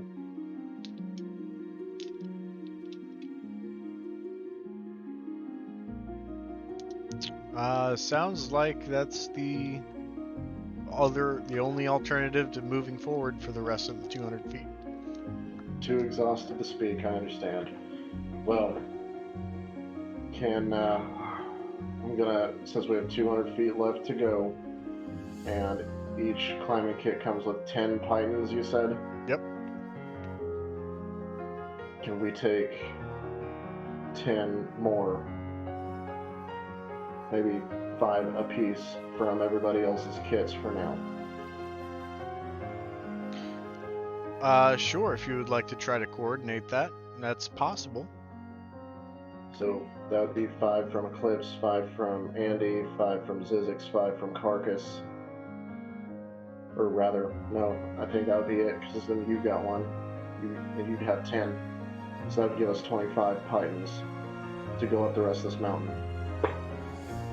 And we won't even have to, like, methodically keep taking them out and reapplying them. You know what I mean? Because your anchor point is every 25 feet. Yeah. Yeah, let's try it. Okay. Am I Alright. climbing with you? I guess so, just in case I have trouble. Then I'm going to let you get up ahead, every 10, 20 feet, strike a python, loop the rope, I'll climb up. Alright, I'm on it. Okay. So, you strike the first python, and you get 5 foot of reach, and you get up. And you're kind of leveraging yourself with your feet on the icy rock face. But you find initially that your footing, even though you have the spiky boots on this ice, tend to slip and dig and slide as you try to climb forward. You can still try to make a little bit of a reach to get another python a little bit further up so you can stand on one python, but your reach, you're going to be using more pythons going up to cover the same amount of distance you would going lateral, is what you're quickly finding. Okay, well then, as I'm already a monkey, Yes. I'm gonna go back down, and I'm assuming as a monkey I can't speak, Right. but I'll just kind of hold up my finger to Lysander, like, hold on just a second, and I'm gonna make my way to the front of the line, in front of him. Okay. And try my best to find places to put pythons to keep moving forward. Thinking maybe as a monkey it'll be easier to find places he couldn't. Okay. Go ahead and make a survival check.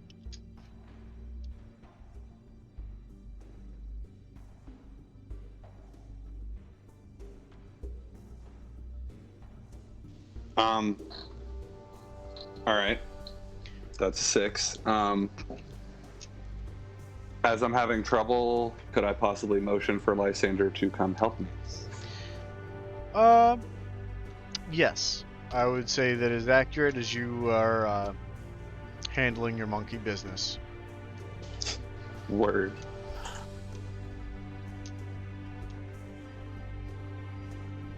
Alright, that's a dirty 20. Okay. So with that, you are able to locate a few areas that Lysander was unable to find, and also extend out about 50 feet. as you guys start to notice that this ledge starts to bend to the right, a hard bend. And at this point, when you guys go to move past this edge of this rock face, you see that this ledge continues, but there's no rock face on each side as it goes through a small chasm that's been created naturally over time. So it's almost like a tightrope at this point. Damn. But we still know that the end is like 150 feet away, right? Yeah, you see the end of the path in front of you, and it's about 150 feet away straight ahead, and then you see the landmass at the base of the very top of the mountain start to emerge from the land that this ice bridge essentially is connected to. Okay. So I'm trying to picture exactly what you described in front of us. Is there still a rock face that we can put pythons into? No. No. Okay. And you look down, and there's about 150 feet down of falling on each side that you will have to... The path has widened up a bit, but it's still something that needs to be treated with extreme caution as you have the wind blowing on you. And how far does it continue this way with no room for pythons at all? The rest of the way. Damn.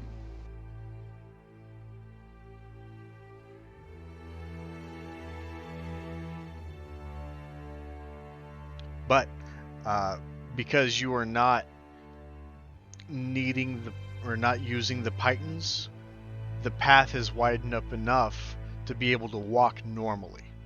So take that into account. Okay.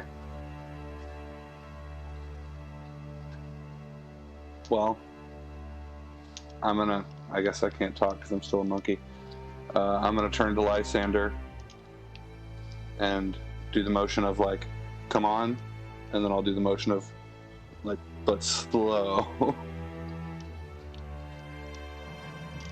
Yeah, I'm taking everything slow. I'm not in any hurry right now. All right. So, as you guys progress across this land bridge, I need a dexterity check.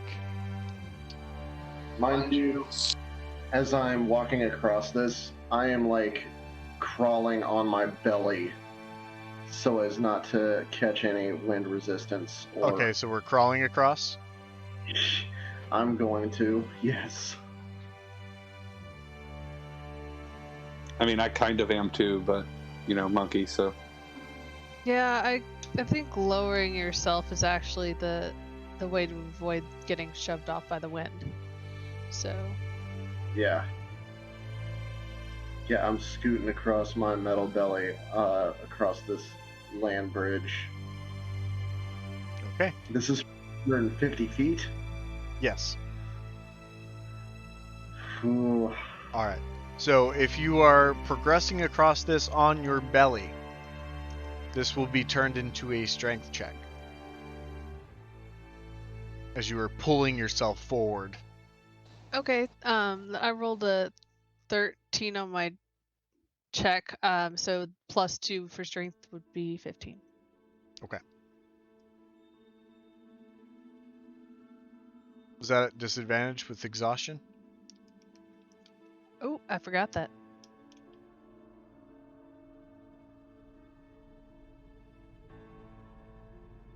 $15 it is. Look at that. All right. Who's next?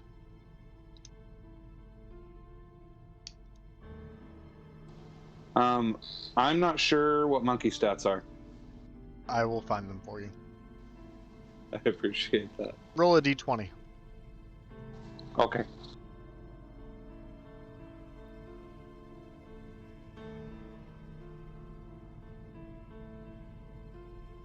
Okay, I got an 11. 18. All right. You have a -3 to strength as the monkey.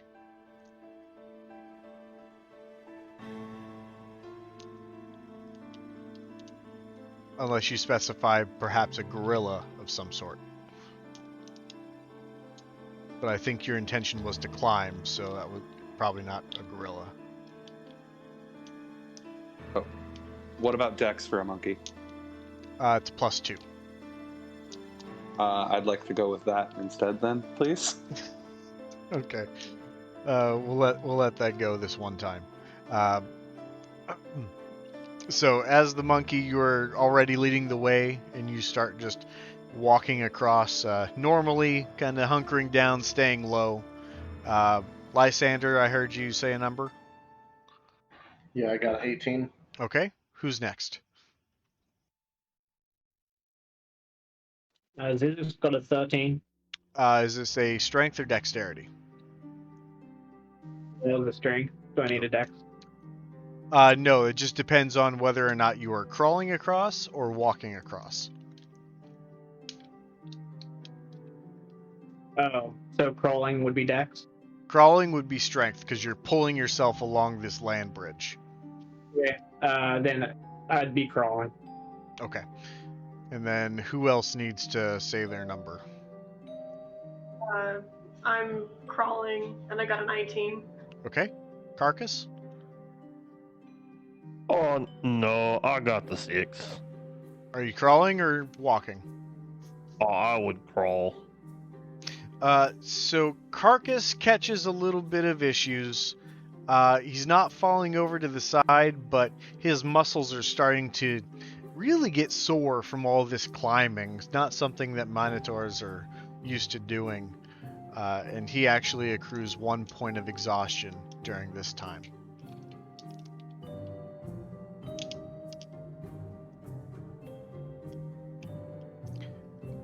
And because crawling, you are moving at half your speed, you have made it halfway across this land bridge at this point, and I will need one more strength check for all the crawlers out there.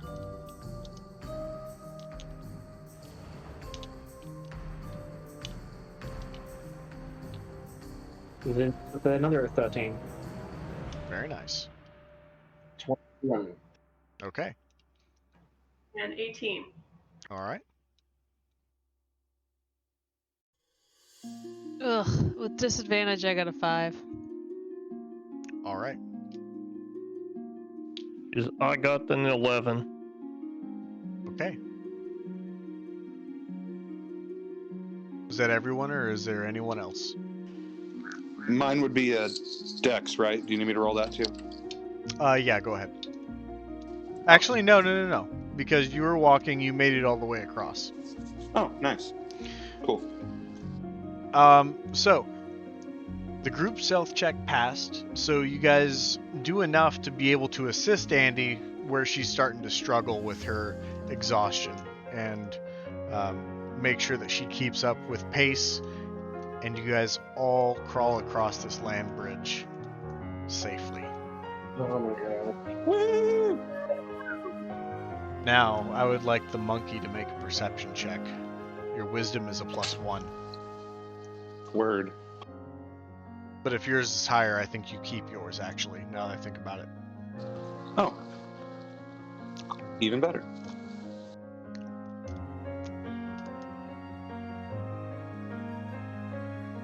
Oh god, that's a 6. Yeah, everything's fine. Cool. Word. I'm a happy fucking monkey, guys. What's up? So we made it across the land bridge. Is there a safe space wide enough for everybody to just sit and take a rest? Go ahead and make a perception check.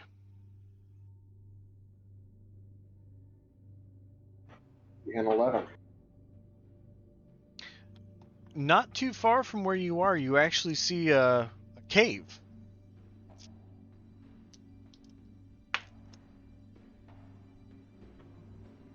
Okay. I'm going to point that out. But I think that we should have a few people go ahead. Who all has points of exhaustion at this point? Those in your party who look particularly tired, you're looking at Andy, Zizix, and Eclipse. Carcass, I think, also got one. Yes, Carcass is very tired. Okay. Stay here. Let me go and make sure that the cave is safe. If it's not, or if we run into trouble, I'll yell out at you, okay? That was me saying I'm coming. We'll be here. So, let me get this straight. You are going to yell if something is wrong? What? If you're going up to the cave and if something is wrong, you're going to yell back? I'm worried that there might be a Yeti or something, and if they're all tired and exhausted, I don't want them to get hurt or anything further. Gotcha. Just wanted to be clear. So, go ahead and make your, I guess, a survival check if you're on the lookout for any tracks that are leading up to the cave or anything like that, if that's your suspicion. I assume that's what you would do. Yeah. That is a 16.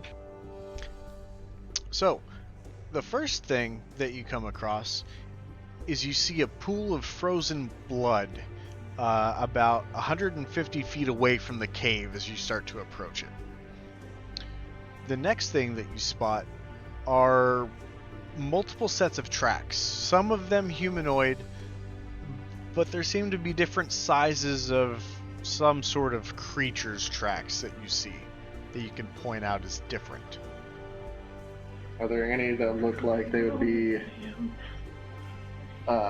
well, I would like to put my own foot up next to these for reference. Yeah, so you see two separate tracks have larger footprints than yours, and they are a little different from each other, so you can identify that they are not the same track with that survival check. There is another set of tracks that are smaller than yours, but look congruent to the larger tracks. As in, like... Yeah. As in, like, they're wearing shoes, I would take it, and not... It doesn't look like a big footprint, per se. No, it looks like that this is a footprint of some sort of monster, the larger ones. The ones that look like yours, you can identify. You identify one set of those tracks. Okay. I'm going to point them out to Vega in his monkey form. And just say, we'll proceed with caution. I don't have a monkey portrait for you, but I would hope I would be able to use it.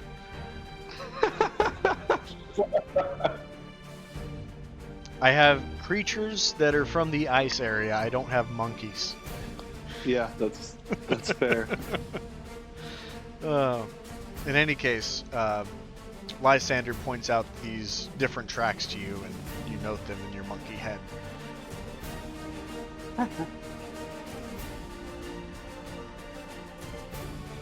And do I see... Are these tracks leading to the cave? You see... Yes, tracks leading to the cave.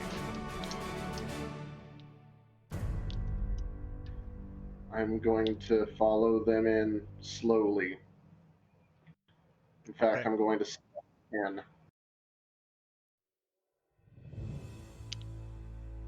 Alright. So, go ahead and give me a stealth check if you are proceeding cautiously.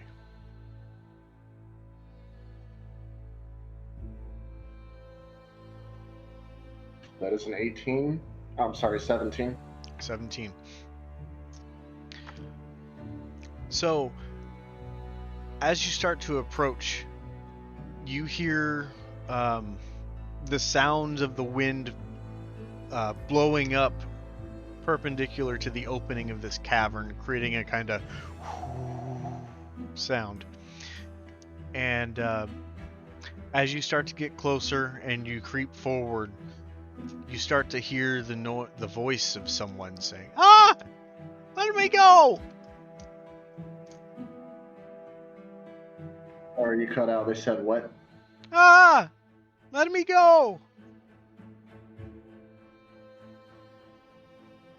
I'm going to turn to Vega. Say, did you hear that?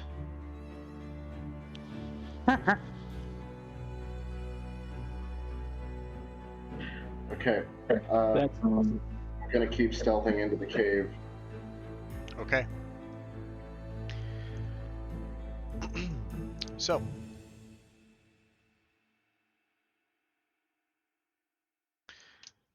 let's see. As you enter the cave, do you have a light source or dark vision? No, but I'm hoping that wherever that voice came from, that they have a light source. As you start to peer deeper into this cave, you see that there is no internal light source, but you hear the resonance of that wind kind of accumulating inside here. And as you start to step in, you kick a rock, and it tumbles forward, and then you hear the sounds of clattering.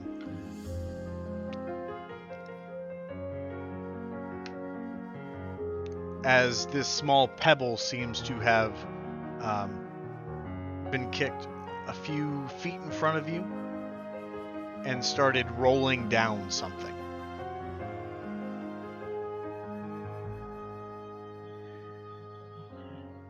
At this point, I will light a torch. Okay. So you light the torch, and inside, in front of you, you see a large chasm at the very mouth of this cave you're about 5 feet away from. This chasm seems to drop about 30 feet at least from what you can see. And it just drops. It doesn't slope down at a slant. Completely drops. To your left, you see a large slab of ice that seems to be connected to some sort of pathway that leads up along the wall around the chasm. And you also see another pathway going to your right that seems to be the edge of where this chasm ends.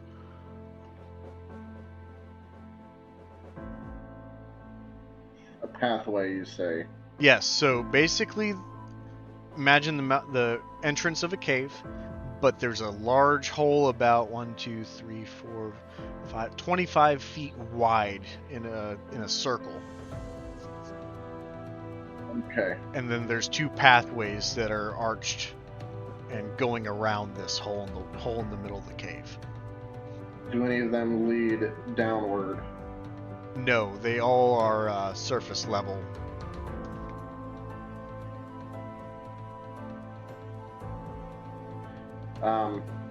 Can I see anything at the bottom? You said it's a 30-foot drop? Your light dies out at about 30 feet. And that's as far as the light really illuminates for you. Okay, I'm gonna pick up another rock and sit down, see how far I can hear it Okay. hit the bottom. Go ahead and make a perception check for that.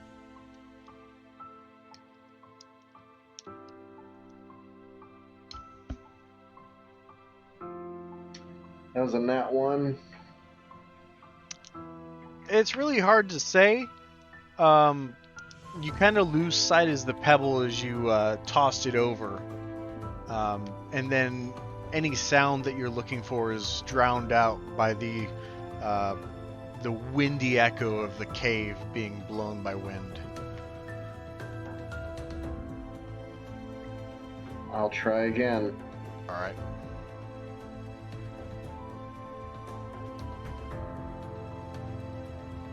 That's an 8.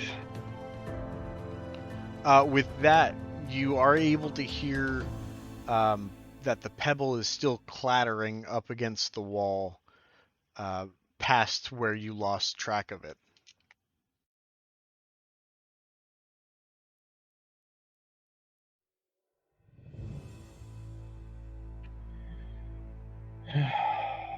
I'm gonna turn to Vega and say, what do you think? I'm gonna motion back out towards the party. Like, we should go get them. Yeah. So, yeah, I'm gonna go do that. And I'm gonna say, for now, it seems safe. There is a drop a little ways back, but at least there is shelter. And here is where we were going to take our break. Yes. So, I approach everyone and say, there are tracks. There are a few different tracks leading into the cave. There was a voice inside. We heard somebody saying, let go, let go. There is a very deep chasm that just just a drop off in the cave that goes very deep. How far into the cave is that chasm, by the way? No more than 10 feet in. Okay. So, yeah, it's about 10 feet into the cave. Be very careful. I've got a torch for us to see our way, but at least we have some shelter. So, wait, you're wanting to rest in the cave where someone was yelling, let go? I couldn't see them. I don't know if they were in the bottom of this drop-off, but at least there is some shelter 10 feet into the mouth of the cave if you all would like to rest. But the tracks you saw led from the outside of the cave to the inside of the cave, yes? Yes, they appear to be the halfling and Goliath to the best that I can surmise. And something else. The tracks that you found that was smaller was actually similar to the shape of the larger ones.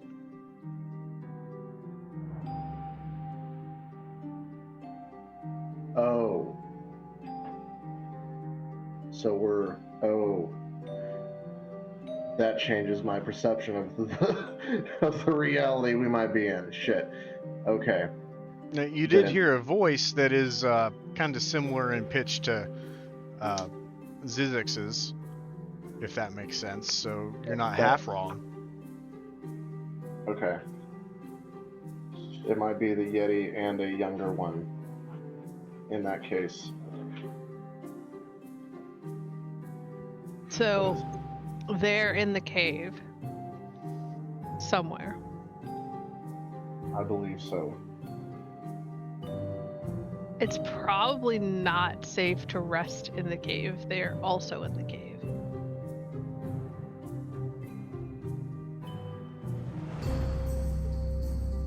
I'm open to suggestions.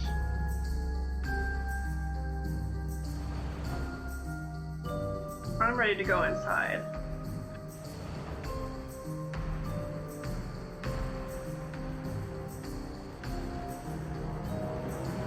Whoever was yelling might get killed soon.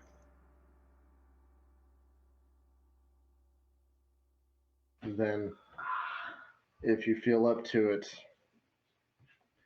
maybe there's a pathway along the side of the chasm. It does not go down. I don't know how far this drop-off goes down.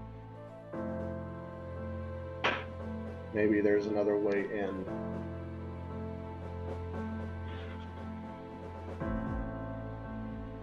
I don't know. Andy's gonna look at Vega and ask him, what do you think? Well, as I'm still a monkey and I can't talk, I will look in the cave, look back at the party, and put my fists up in a fighting motion. Andy nods and says, I think we should push through it and try to save this person.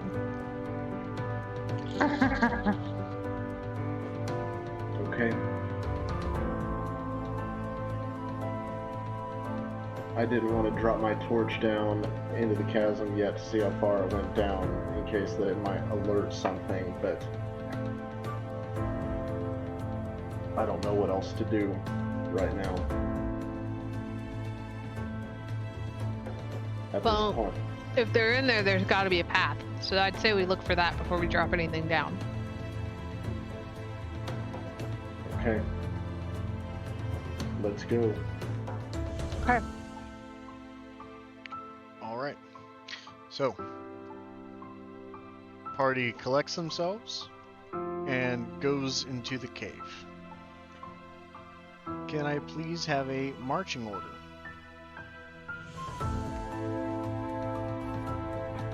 Go ahead and lead since I've got the torch. All right.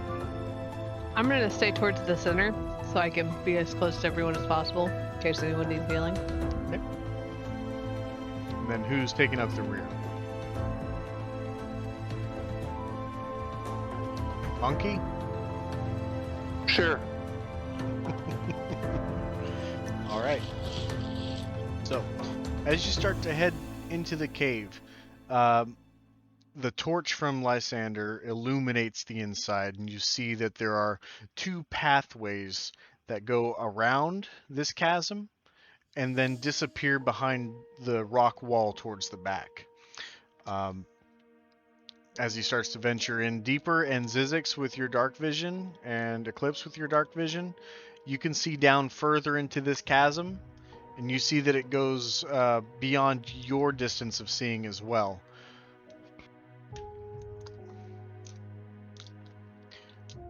But as you start to kind of all gather around this probably a 15 by 10 foot square of solid surface inside of this mouth of the cave, you take note of the ice bridge that seems to go to your left and connect to the pathway in the back left of the room. And you also take note of the pathway that is on solid ground, covered snow, that also leads toward the back of the room going around the chasm. You also hear a voice saying, let go! Don't bite me!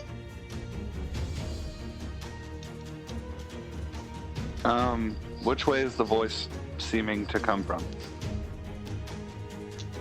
Try to make a perception check for your hearing. Can I do that Okay. as well? Sure.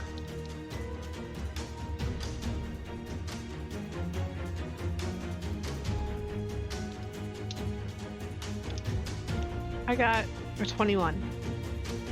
I got way worse than that. All right. Andy, so you're able Oh, to... would that have been a disadvantage because of the exhaustion? Oh, yes. Let me roll that. Yeah. No, actually 21 is the lowest one, so. Oh, wow, look at that.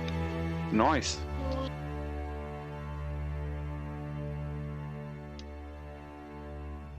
So, with that, you seem to triangulate that you hear it coming from both sides of the room, but it seems to be reverberating stronger to the right. And he's just gonna say, right. Then let's go right. The monkey will shrug and walk right.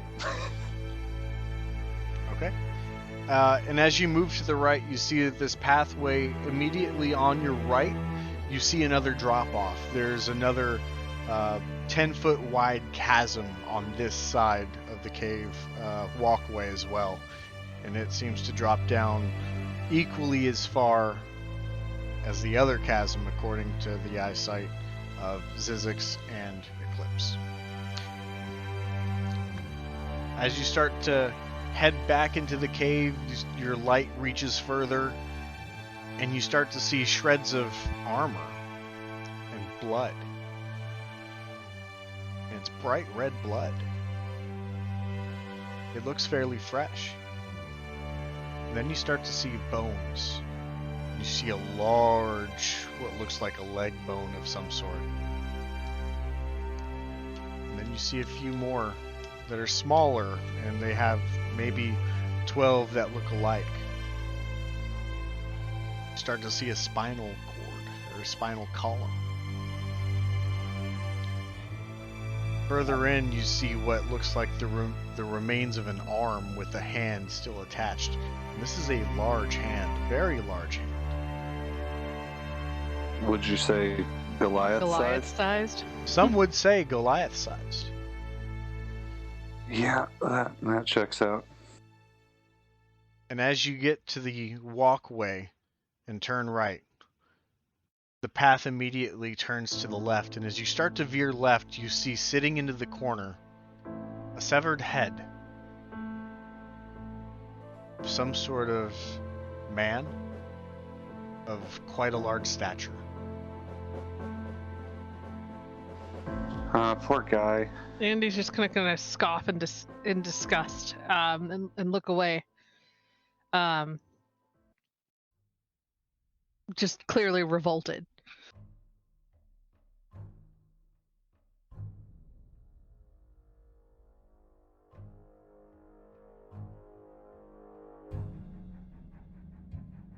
What would you guys like to do at this point? We need to stop them. And she's gonna keep going towards the sound of the guy that was yelling. I'm gonna grab her by the shoulder and say, wait. And say, what if we lured them out? What if we set a trap along this path ledge to see if we could maybe get it to slip and fall into that chasm?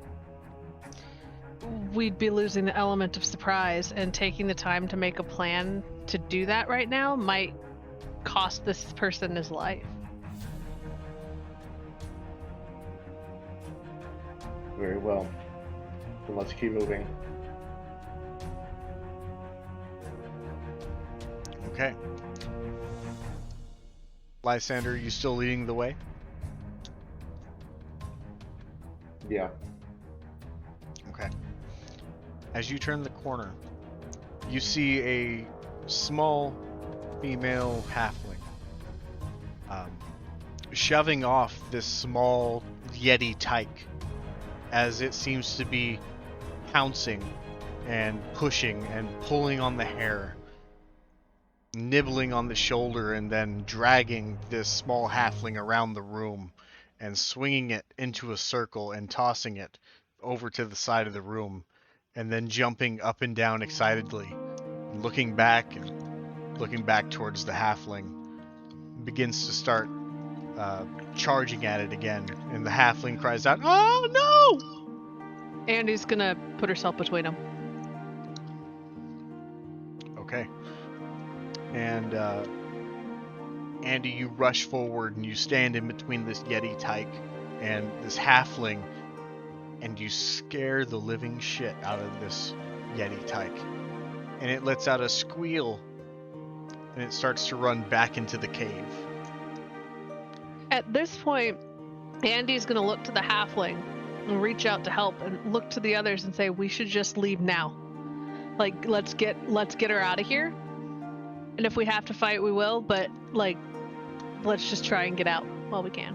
And as the rest Let's of the go. party reconvenes with you and Lysander's light starts to illuminate around you, you see the Tyke starting to scale this small rock face of about 10 feet tall and runs up.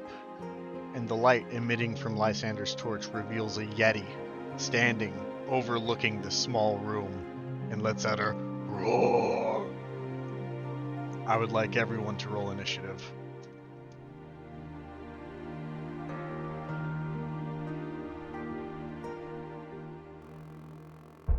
I got 5.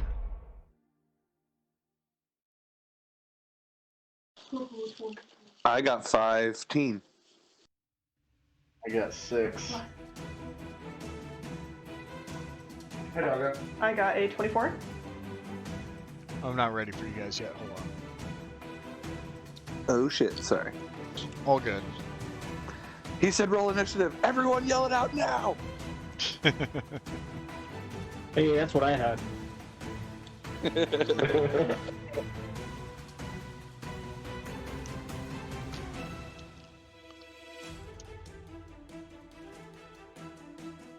All right, Andy, I got a 5. Arcus, 6.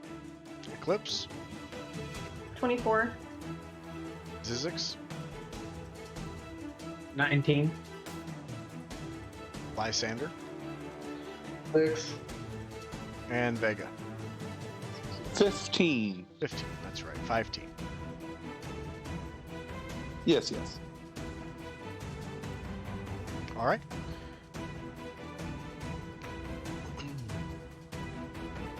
So, to start, the Yeti Tyke has scaled this rock face quickly and has run back behind what seems to be one of its parents as this Yeti looks down on you from this 10-foot rock face. About, let's see, how far away is it? About 20 feet away. First up is Eclipse. And you said they were 20 feet away. Yes.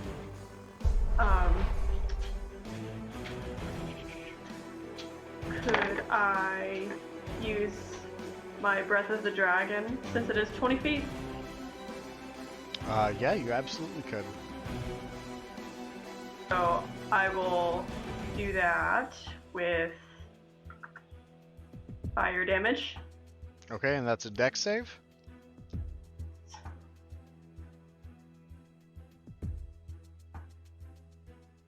If I remember correctly. Yeah. That is a 10. That just saves. Oh, no. Okay, so is it half damage or anything like that? Yes. Okay, go ahead and roll damage.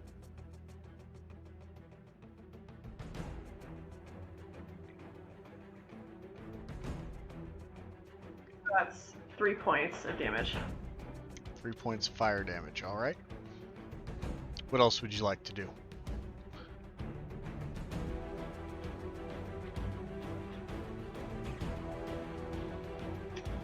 I think that'll be it for me. Okay. Next up, Zizix.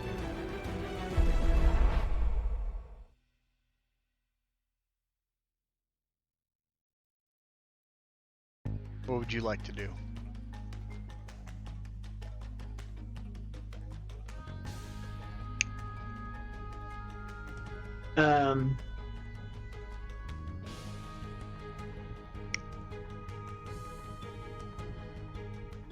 I think what I am going to do is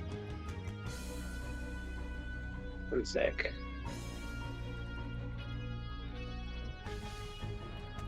How far away is this thing? It's about 20-25 feet away.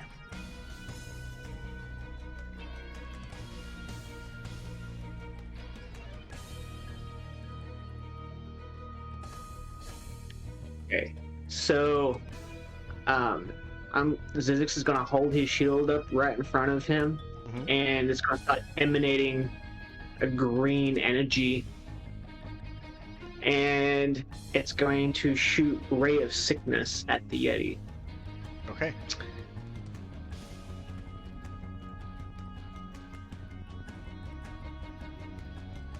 That'd be a 15 to hit, That will hit.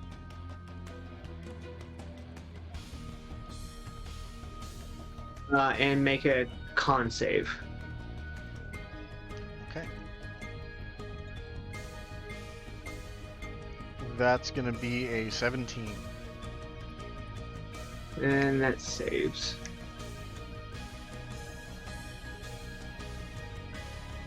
So it's going to take 9 poison damage. Okay, very nice. Anything else?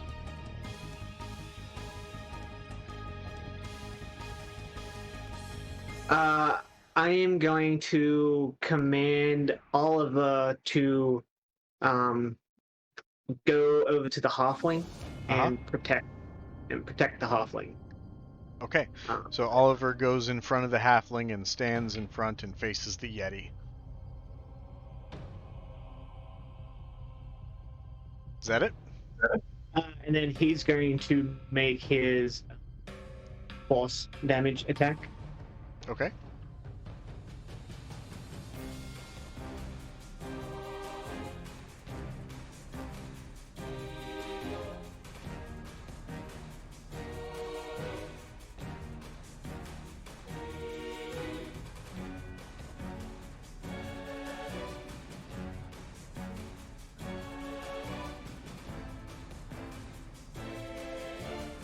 So that would be a 24 to hit.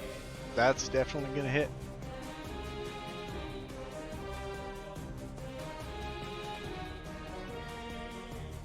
And be 5 force damage. 5 force damage. All right, very nice. Anything else? That's it. Okay.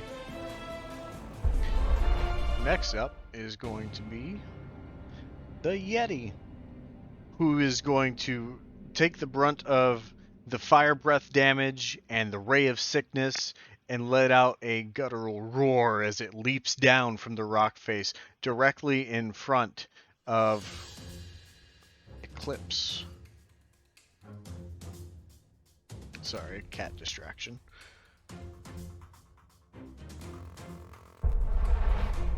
Alright, so this Yeti is going to use its chilling gaze on... This is probably going to be, since it's directly going to attack Eclipse, it's going to chilling gaze Zizix. So I need you to make a Constitution saving throw.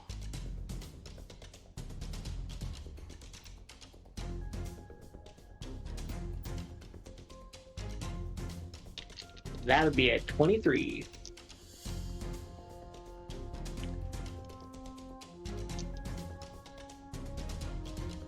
Okay, very good. So nothing happens from the chilling gaze. You see the eyes try to pierce into your soul, what feels like, but it has no effect. You have the wherewithal to not cower to its intimidation. But in the meantime, the Yeti is going to make 2 claw attacks against Eclipse. That's going to be a 10 to hit. Does not hit. That's going to be a 12 to hit. Still does not hit.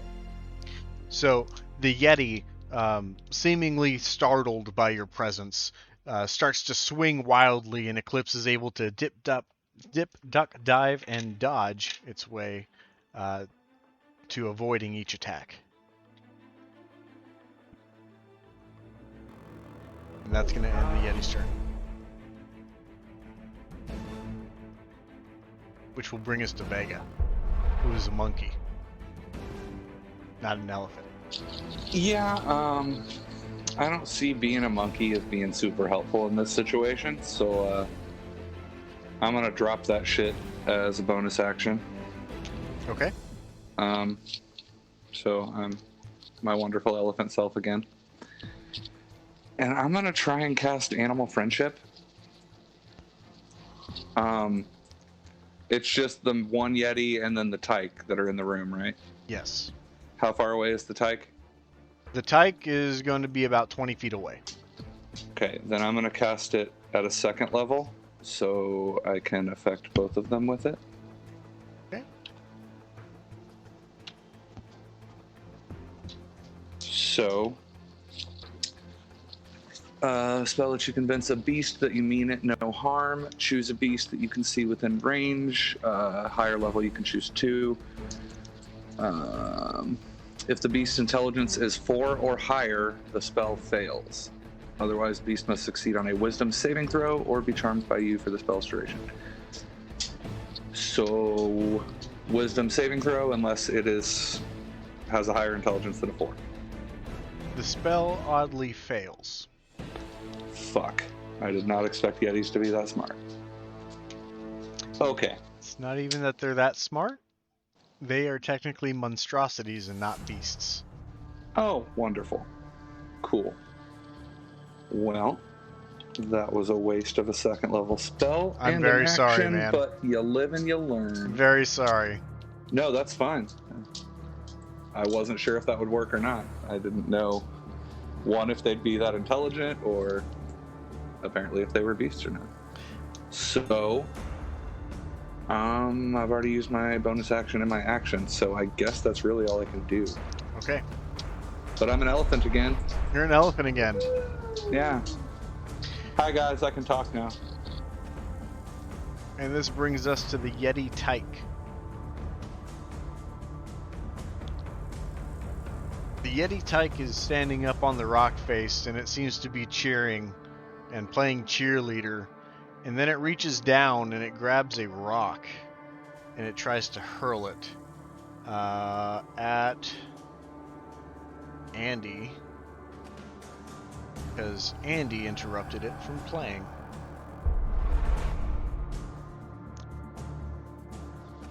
That bitch. Yeah, how dare she do that to this poor Tyke? Yeah, poor thing. Yeah, poor thing. It's just a little guy.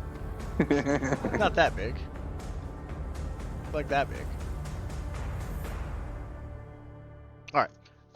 So it's gonna hurl a rock in your direction. That is a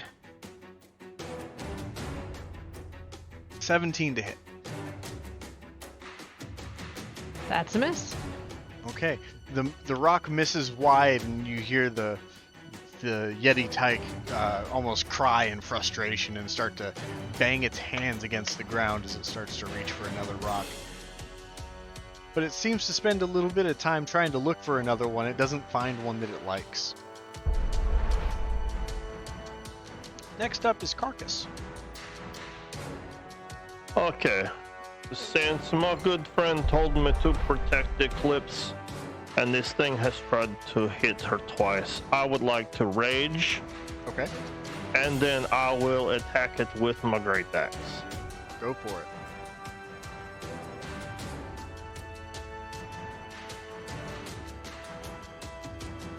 That is a 21 to hit. That absolutely will hit. And that is 12 damage. 12 damage. Very nice.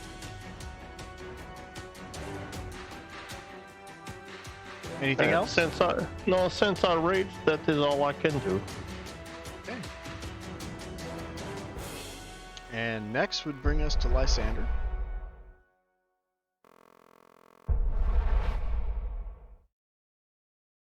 With my long sword. Okay. Go ahead and roll Sorry, to attack. bonus action. I'm gonna cast Hunter's Mark first. There you go. Good catch. Oh, I'm gonna learn.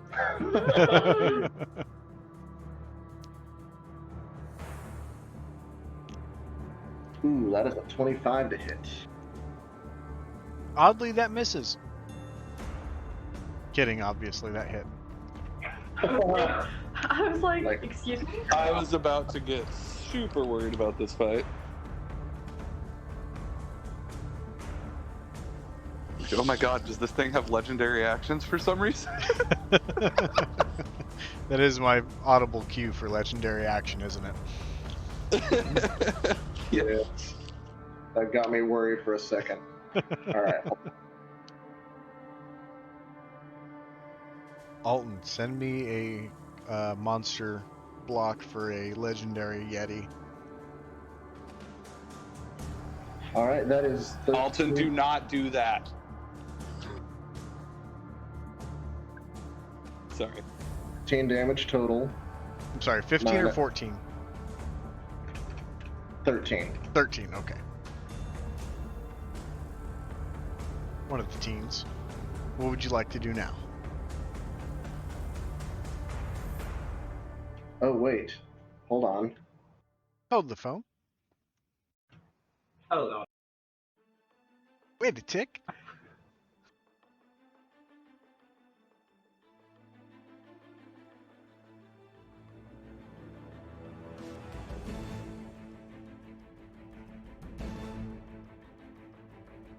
Because of Colossus Slayer and because it was down its hit point maximum already, he gets an extra D8 damage. Let me roll that. Roll it.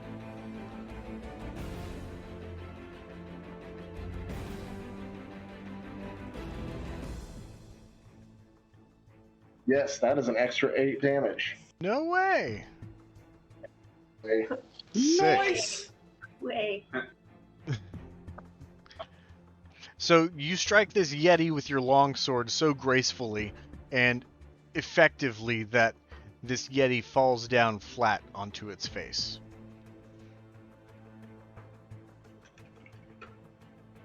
Whoa. Yeah. And this causes the Yeti Tyke to shriek.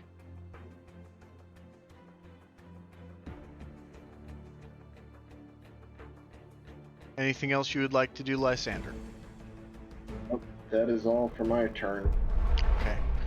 Next up is going to be Andy. Okay, how close is the larger Yeti to me at the moment? The larger Yeti is face down in front of you about 5 feet. Is it moving? It does not seem to be.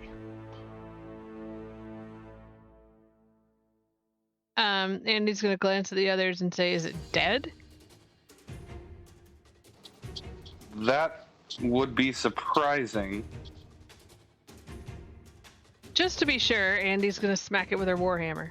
Okay, roll at advantage. Yeah. Or flat roll. No, you don't have disadvantage on attack rolls yet. With advantage.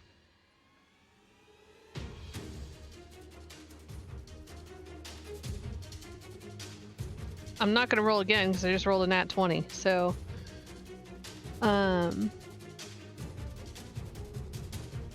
don't know how to do the nat 20 damage, and Basically, you would just roll it, and then you would see your dice roll, double it, and then add the damage modifier.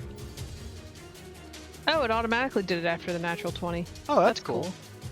But it rolled 2, so do we double the die, or? I'll just do what it did. So it makes you roll 2 dice, 2 damage It dice? rolled an 8 and a 2. Okay, so take the first one first and double it. Because the way we do it is we just double the effect of the first roll. Okay, so the first one was the 2, so that's going to be 6 total damage. And you wind back with your warhammer and you just go right for the head and you make a satisfying crunch and the Yeti lets out a as you take the remaining life force out of it. So if you would like to describe your fatality further, you may go ahead and do so. That's fine. Yeah, that works. Anything else you would like to do?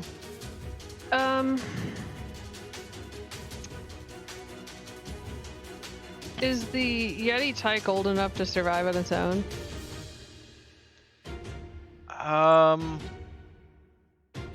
That would probably require a nature check.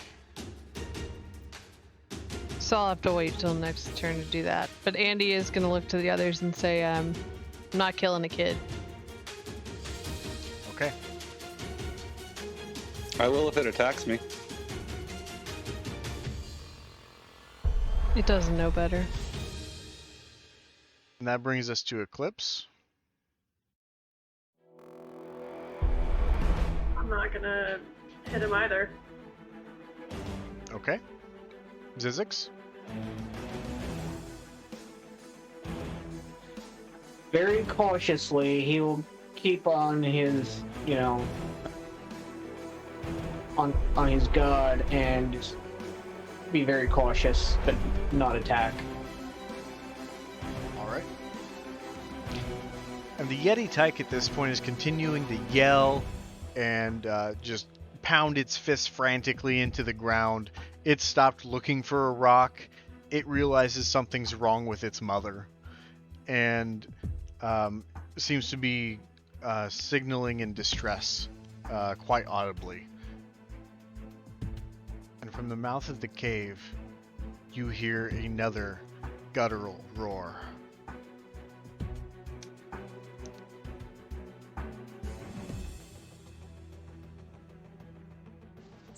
Here comes Daddy. Is the other Yeti already on top of us? No. Andy's gonna say, let's get out of here. And maybe we can leave it with its father and get our, get out. Wait, did you say the roar sounded like it was coming from the mouth of the cave, Sam? Yes. Then I don't know how we're gonna get out of here. We can Without- hide. And then let it pass us to go check on this, and then get out. We can try. Which way are you traversing? Are you going the way of the Yeti Tyke up the rock face? Or are you going back the way you came? I would go back the way we came and try and find a spot to hide. I don't think that's a good idea because of how narrow those pathways were next to that chasm. That thing could easily push us off into it. True, but if we go up the other way, the baby will yell at us and, give us away.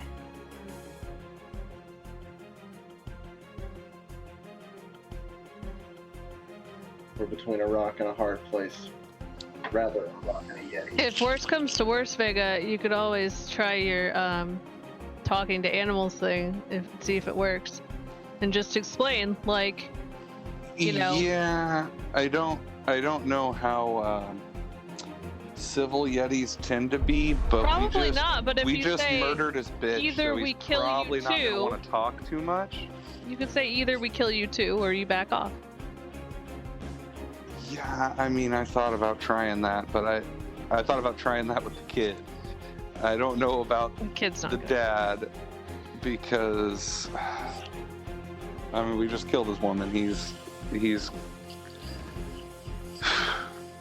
I can try if you really want me to, but I That's a last resort, I think. I'm not but, gonna hold my breath on that working. I'm gonna look around and see, is there a check I can do to kind of decide which path is most feasible for us to be able to slip out and leave the little one with its father? Give me an intelligence check.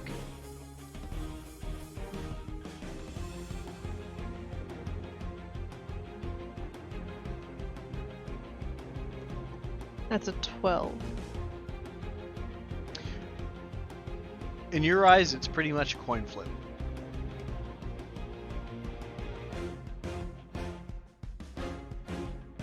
You feel like there is a right answer? I feel like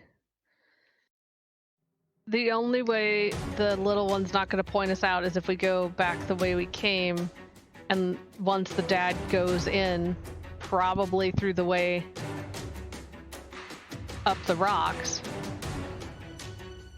I mean, hopefully, but because he's going to go straight for the baby. And as this discussion is ongoing, in comes Daddy from the left-hand side from where you came.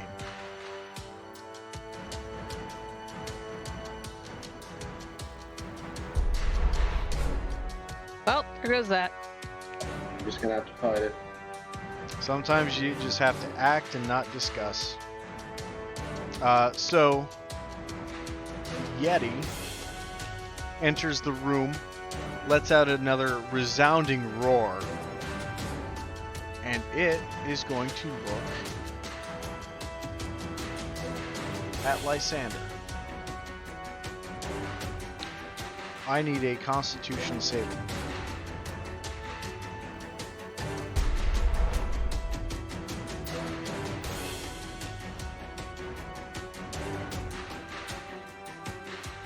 $17. 17.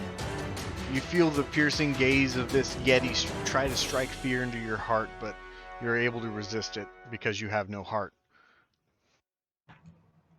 Yeah. And then it's going to continue charging forward.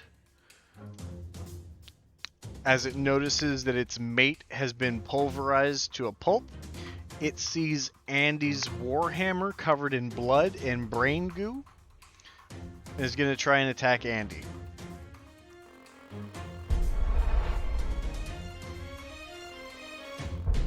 Yeah, that's fair. That's going to be a 16 to hit. That misses. Okay. And it's going to try and strike one more time. That is a 19. That does hit. Okay.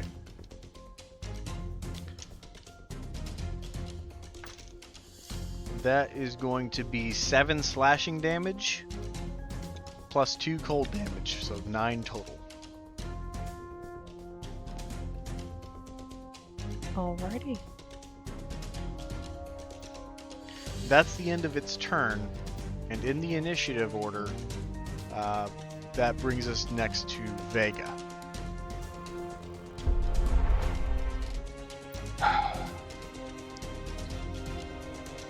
Alright.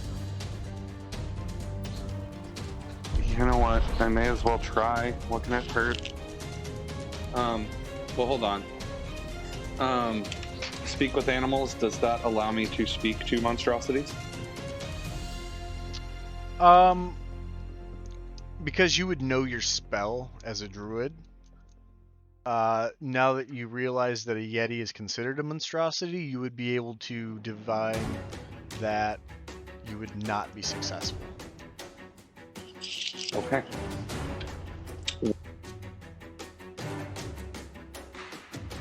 Then I will attack it. Give me just a second.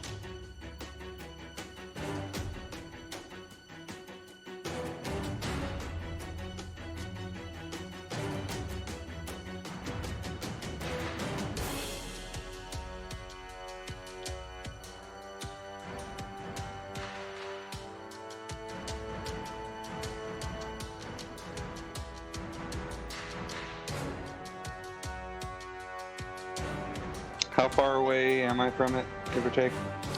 It's probably about 15 feet away at max from you.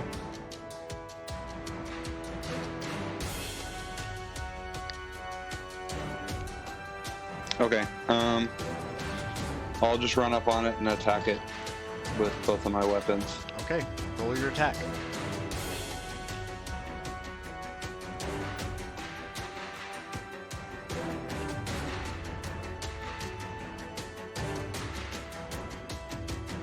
Thanks for the monster block, Elton. Alright, well that first one was a 6, so I'm gonna roll the second one. Okay. That was better. That's a 22. That absolutely will hit.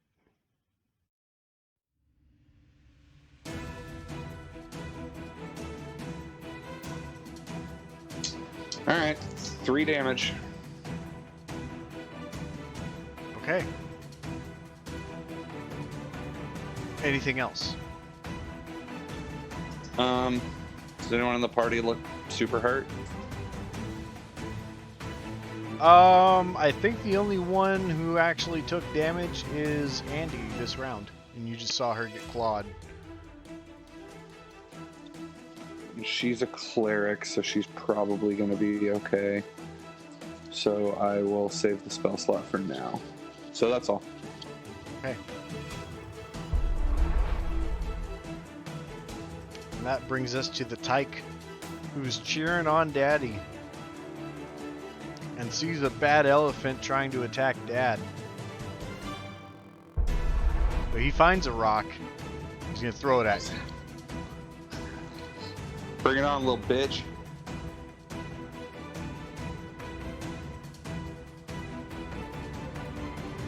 That is going to be a 17 to hit.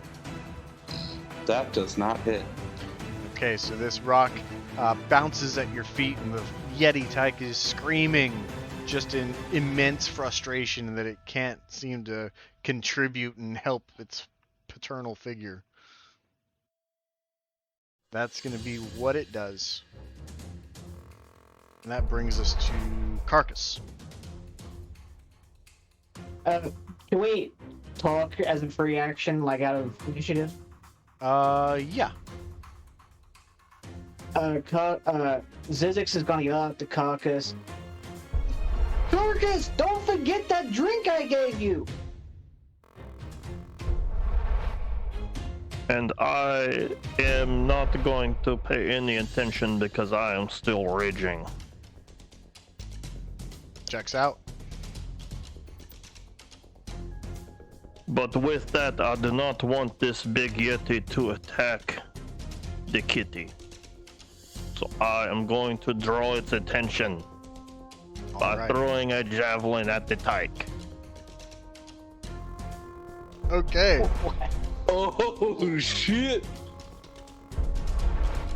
Go ahead and roll to attack. That is a 19 to hit. That absolutely is going to hit. Roll damage.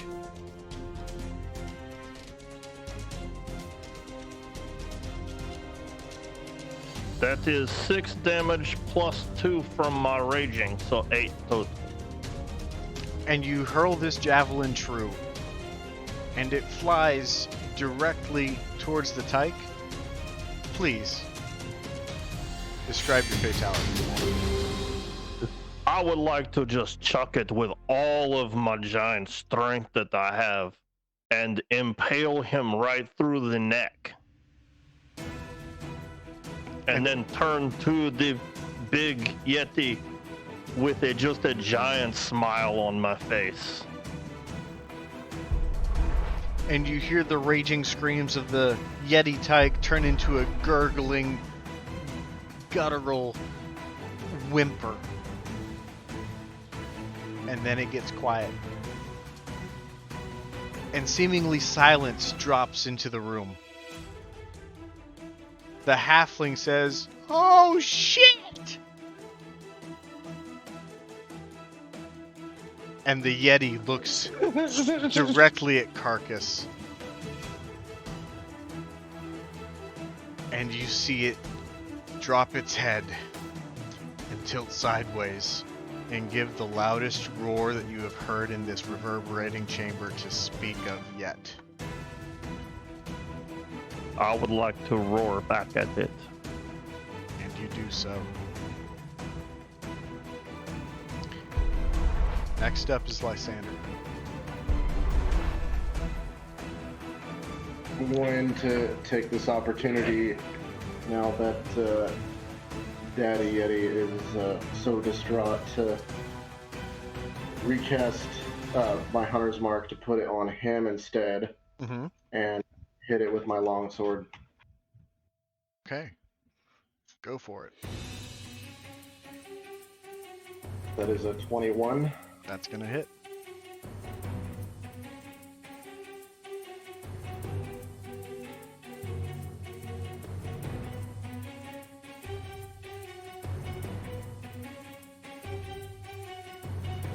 Okay, so between the Hunter's Mark, my longsword, and my Colossus Slayer, that is going to be 18 damage total. 18?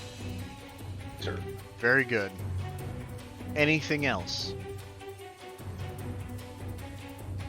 That is all I can do. Okay. Next up is Andy. Andy's going to just take, like, there's a slight pause as she looks over at the Yeti Tyke, and she recovers herself and charges the dad, because she's pretty sure Carcass is gonna die now. So she's gonna charge at him with her warhammer, and I am going to use my what's it called? My guided strike. Okay. Roll to attack. So I'll get a second attack.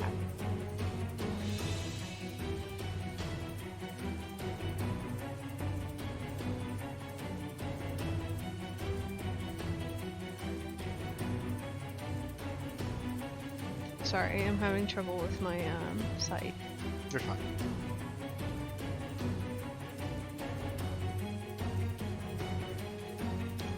I'm refreshing the page.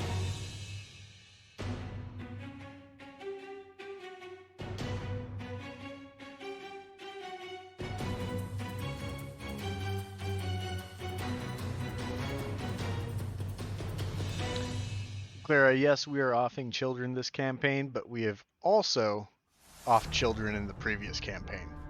Need I remind you? Looking at you, Matt.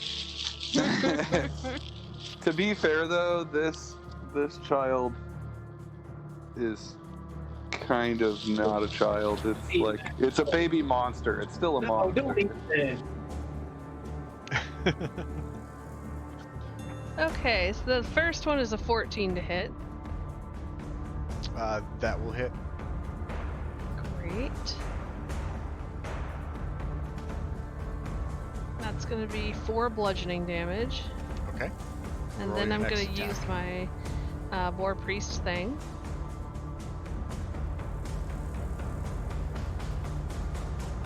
And that's a 19 to hit. That also will hit. And that's gonna be 7 damage. You strike the Yeti as hard as you can with your first strike. And you come back and strike it with the backswing. But the Yeti does not respond. It does not break eye contact with Carcass. Ah, shit. Anything else? That's all I got. Next is going to be Eclipse.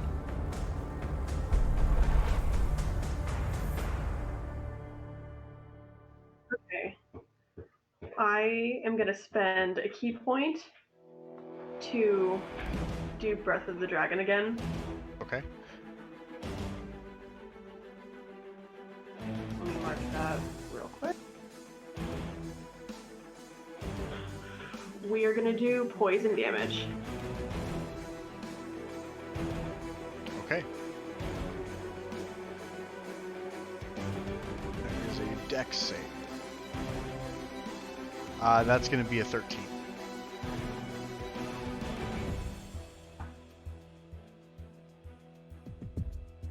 It saves.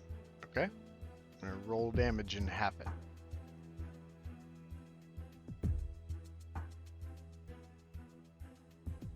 That's 4 points. Okay, 4 points. Anything else?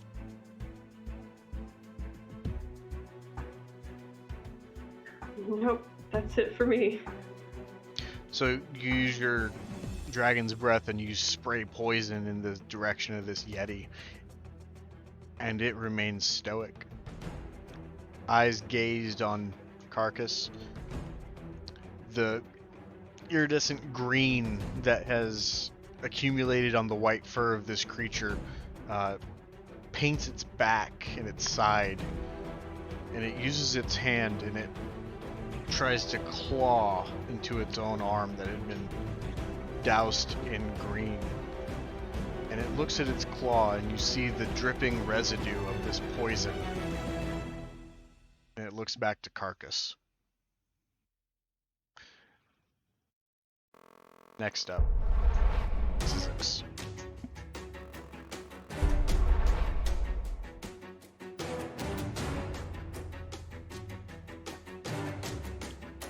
Okay.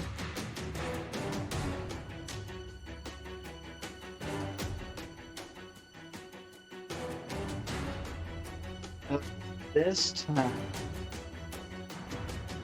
he's gonna brace it behind his shield again.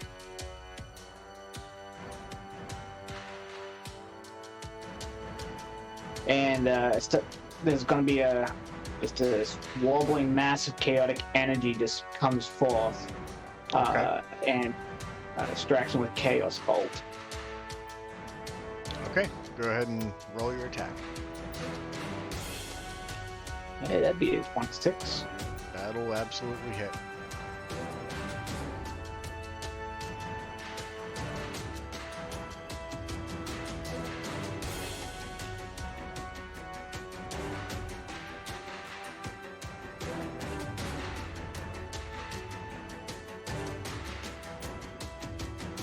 Okay, so I rolled 2 6s, so 1 sec.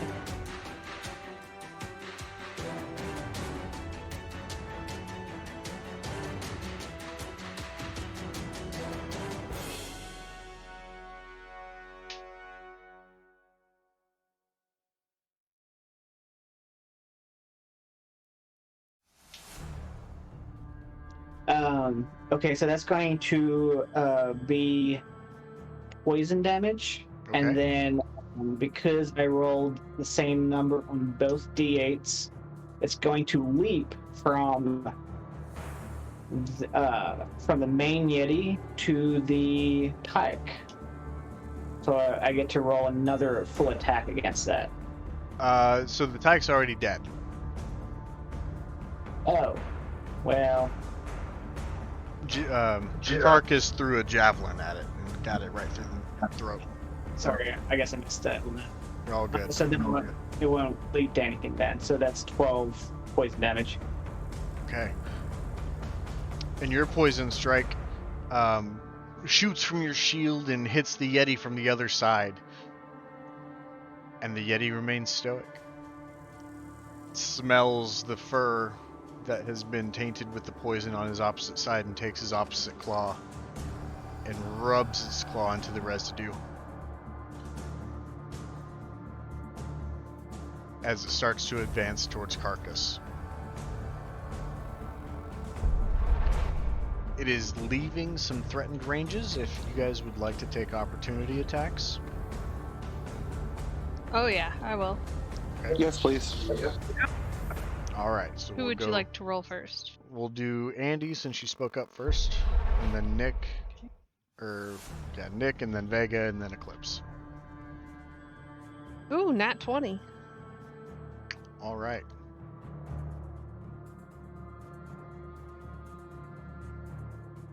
Roll And I damage. rolled another 2 as my first one, so that's gonna be 6 damage. Okay, very nice.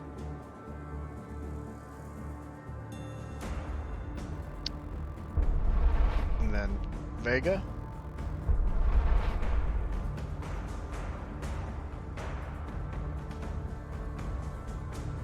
That would be a 23 to hit. That hits.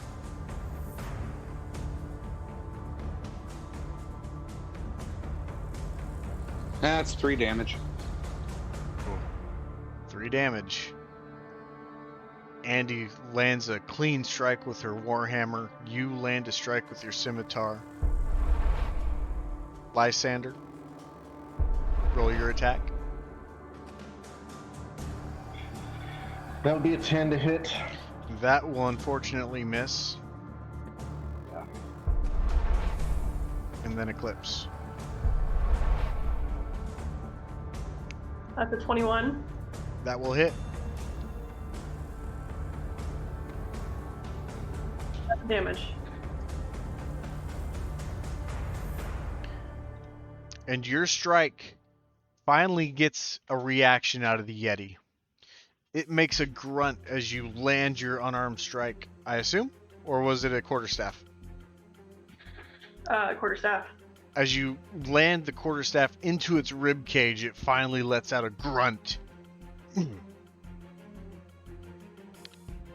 But its eyes remain focused on Carcass. And I need Carcass to make a Constitution saving throw.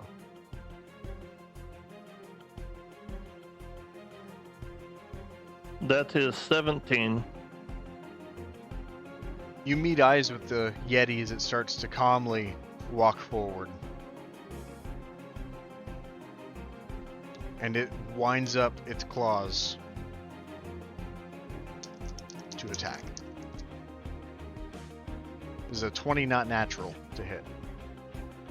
Yes, that will hit. That's going to be 8 slashing with 4 cold. 12 total. I will be resistant to his slashing at the moment from my rage, so I will take the 8 total. Okay.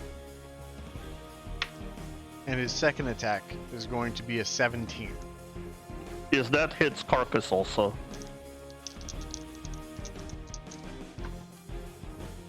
Ooh. And that's 10 slashing plus 5 cold.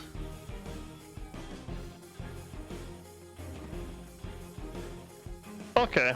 I will just keep staring him right in the eyes.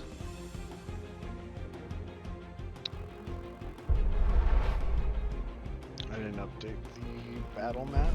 My bad. So both strikes attacked, and his claws, draped in this poisonous residue, didn't seem to have much effect. It was much more for description. And that's going to be the end of his turn. So that brings us to Vega. Alright, I'm gonna cast Scorching Ray on this fucker. Okay.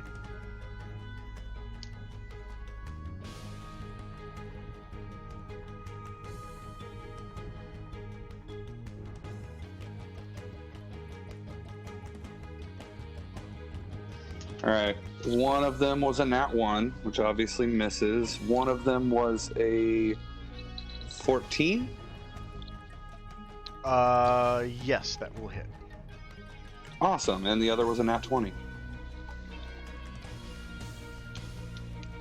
Okay, let me roll the damage for the non-crit first.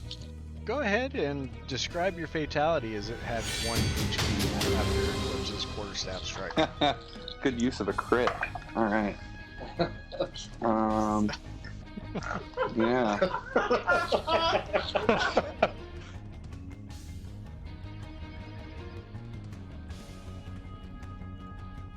Because, yeah, that was 25 fire damage for the record.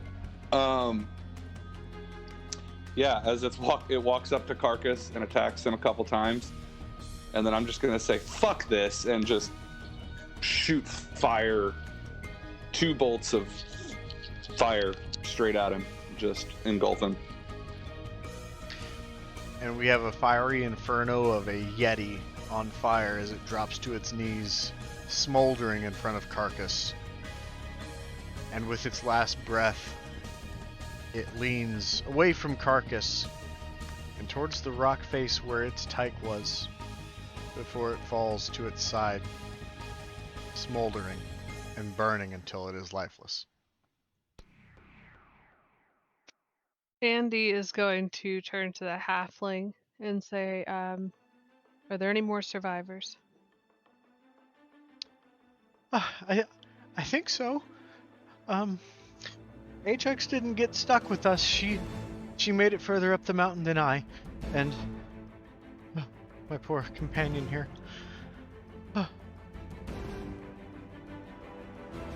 So one other? Potentially, if the cold didn't get her. We can go look.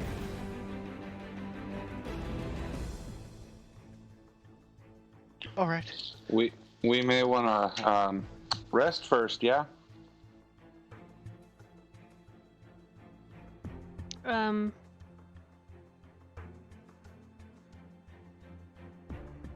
guess it depends on how treacherous the path is. Because I wouldn't want her to freeze to death, but if it's going to be dangerous, we'll have to rest. It's not as hard as the ice bridge coming from below, but I wouldn't mind some time to rest myself. I've been tortured for seemingly days straight. Yeah, we'll need our Let's strength rest. to really be much help. And as you guys start to secure the area and make sure everything's good, nothing else is coming in through the mouth of the cave, you discover that there are 2 dead mountain goats at the entrance of the cave. that seemingly had been dropped there. No, Bert! And you guys return to the recesses of the cave and set up camp. That is going to be where we end for tonight. Okay. Was one of the goats Bert? Yes. No. Of course it was. Hey, listen, you guys saved Spot. Spot's fine. Bert had to go. That does make me happy. That's that's fair. That's a fair trade. We barely even got to know Bert. It's cool. Bert kind of triggered the avalanche, I think. Yeah, also fair. Yeah, maybe fuck that guy. maybe Never not mind. on purpose. No, probably not. But still, he's like, "Yeah, follow this mountain," and then, yeah, thanks, Bert. Oh, good session, guys. That was a lot of fun. That it was. Oh, that was nerve-wracking. That it was. God. Yeah, the danger of falling completely off the face of the earth, essentially. Oof. The other thing I thought you guys were going to do is try to lure the second Yeti onto the ice blocks and then break the ice when it's standing on it. And have it fall down below into the chasm. That would have been cool. It's easy for me because I can, I see that it has hit points and all that. So it's obviously like a little thing that they planned. But I thought, oh man, Yeah. if someone could pull that together, that'd be so cool. I guess I didn't have a clear picture of where there were ice blocks. Yeah. Right. Yeah, it's kind of hard without, having a map up in front of you. But you guys did good nonetheless. No, we took him out, fortunately. Whew. Anyway, All right. thanks everybody for sticking around. If you enjoyed the session, please if you're watching on YouTube, please like and subscribe to my YouTube channel at Samson Paul. Those that are here at the live stream on Twitch at twitch.tv/SamsonPaul, for those on YouTube who may not know, please hit the follow button. Come back and see us next week on Wednesday at 7 p.m. Central, where we follow up and have episode 15 of Rime of the Frost Maiden. Thank you very much, and we'll see you guys then. Good night, everybody. Bye. Night. Later.